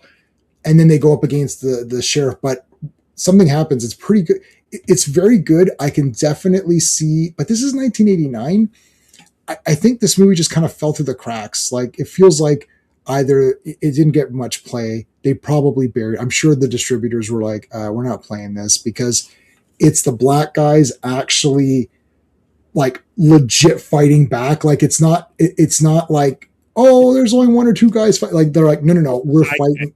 He's not the sidekick helping. He's not the sidekick. No. He's the star. And everybody, like the sidekicks are black guys too. Like, it's not even like American Ninja, which I love, but it is still both guys, right? And they mentioned this in the movie. It's like there's two guys. It's always like a white guy and a black guy. So there's both guys. So it's like they're trying to kind of be like, well, it's not a pure white guy action movie. It's not a pure black guy action movie. It's kind of like you get both. But this one's purely him. There's no sidekicks. The sidekicks are his black guys' friends. So maybe they thought it's not going to do well. I don't know. It's pretty good. The fights are pretty decent. He doesn't do a lot of martial arts.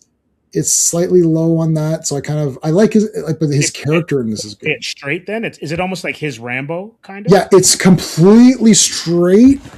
Like, this is not a fun movie. So the problem is that it's not going to be fun. Like, it's like no white. There's no white savior at all.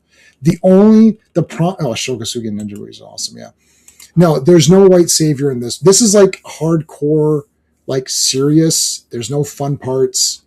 You're not going to be like, yeah, because like the sheriff does bad things to females. Like, this is not like a fun movie. But like, it is done well. It is not cheap.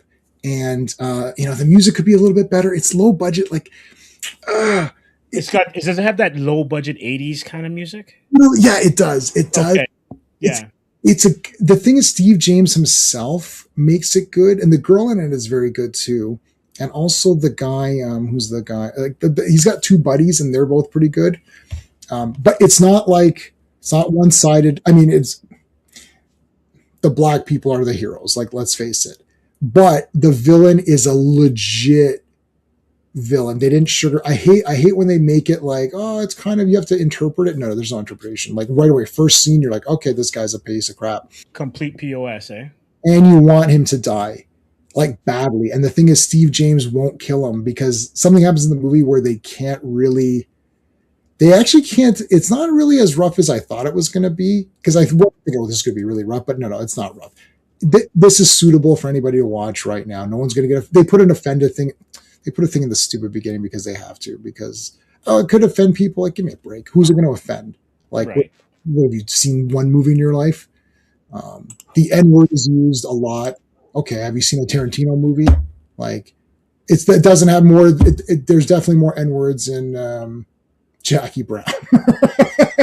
You can watch this movie 3 times over, you wouldn't get it as much as in Jackie Brown. So it's fine. Like, I mean, you can't get offended at everything. I mean, you're just not going to watch a movie anymore. But it's pretty awesome. There's not a lot of fights. There's really only 2 fights. Like, they're okay.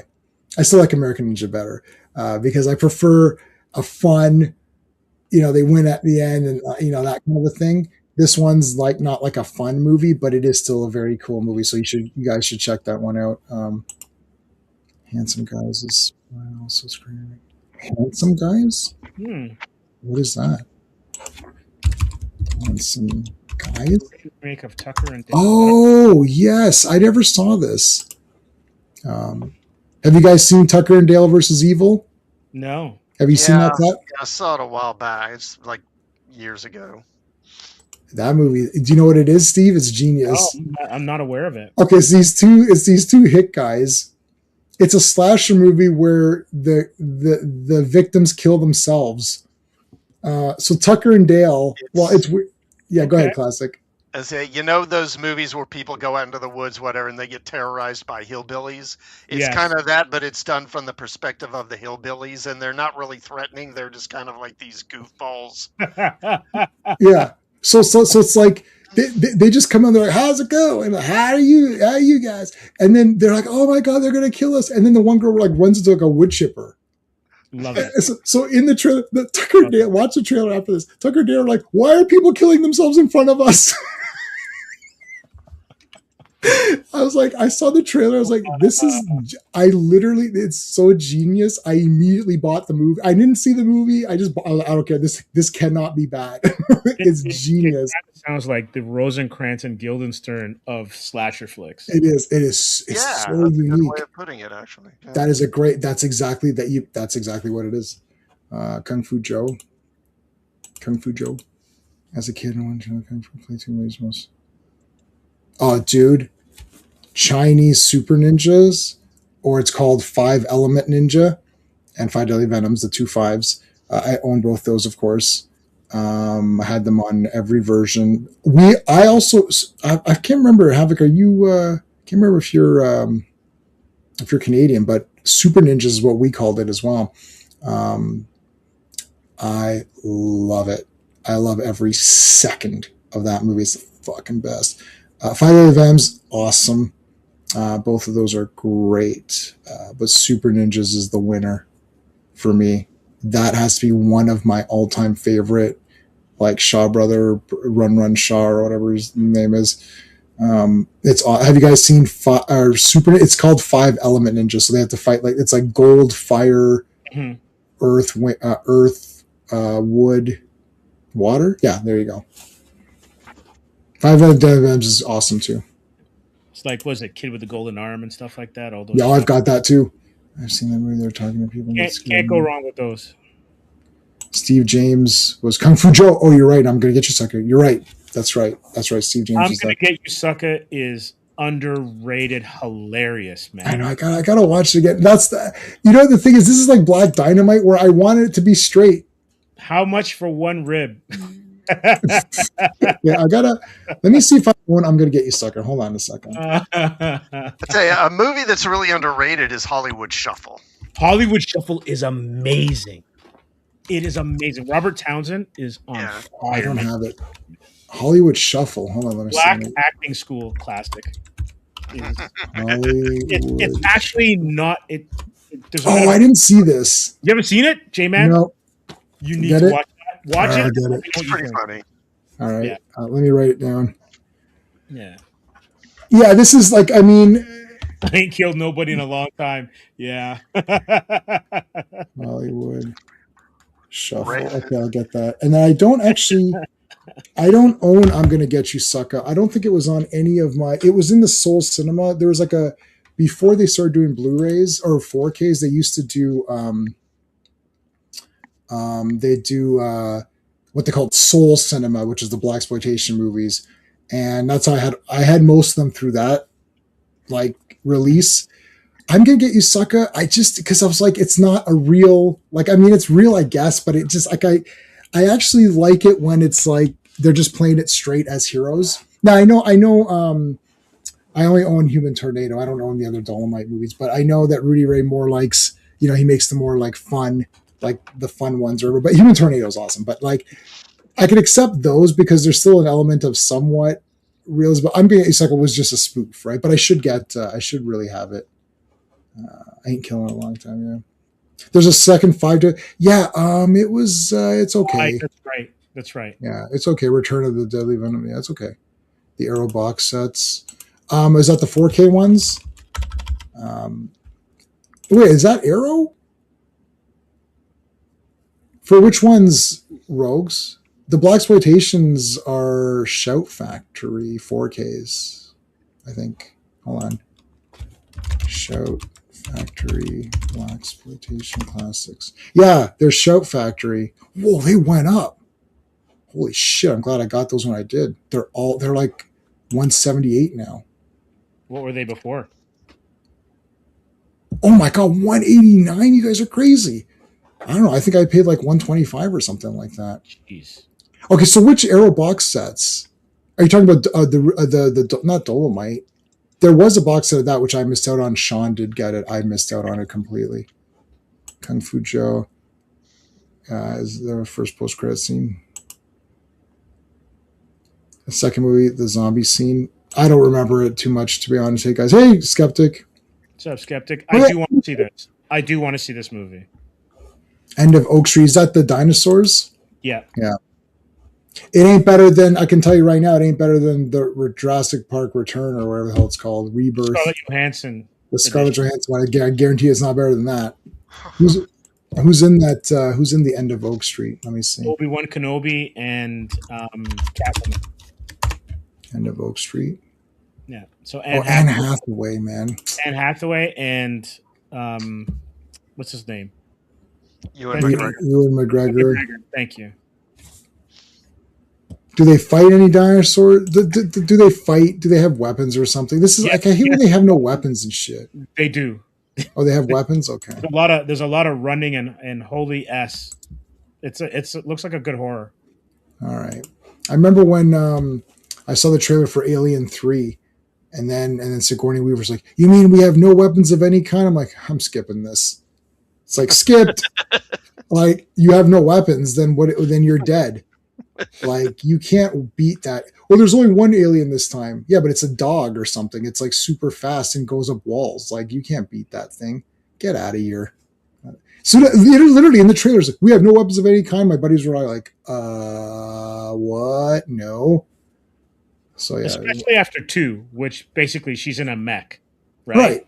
Exactly. And part 2 is, yeah. Well, part 1 is a masterpiece. Part 2 is a really, really, really, really, really good movie. It's 9.999 out of 10. Yeah. But part 1 is 10 out of 10. Man, the sets, everything was just awesome. Kung Fu flicks. Yeah, Gamora. Dude, it was visceral.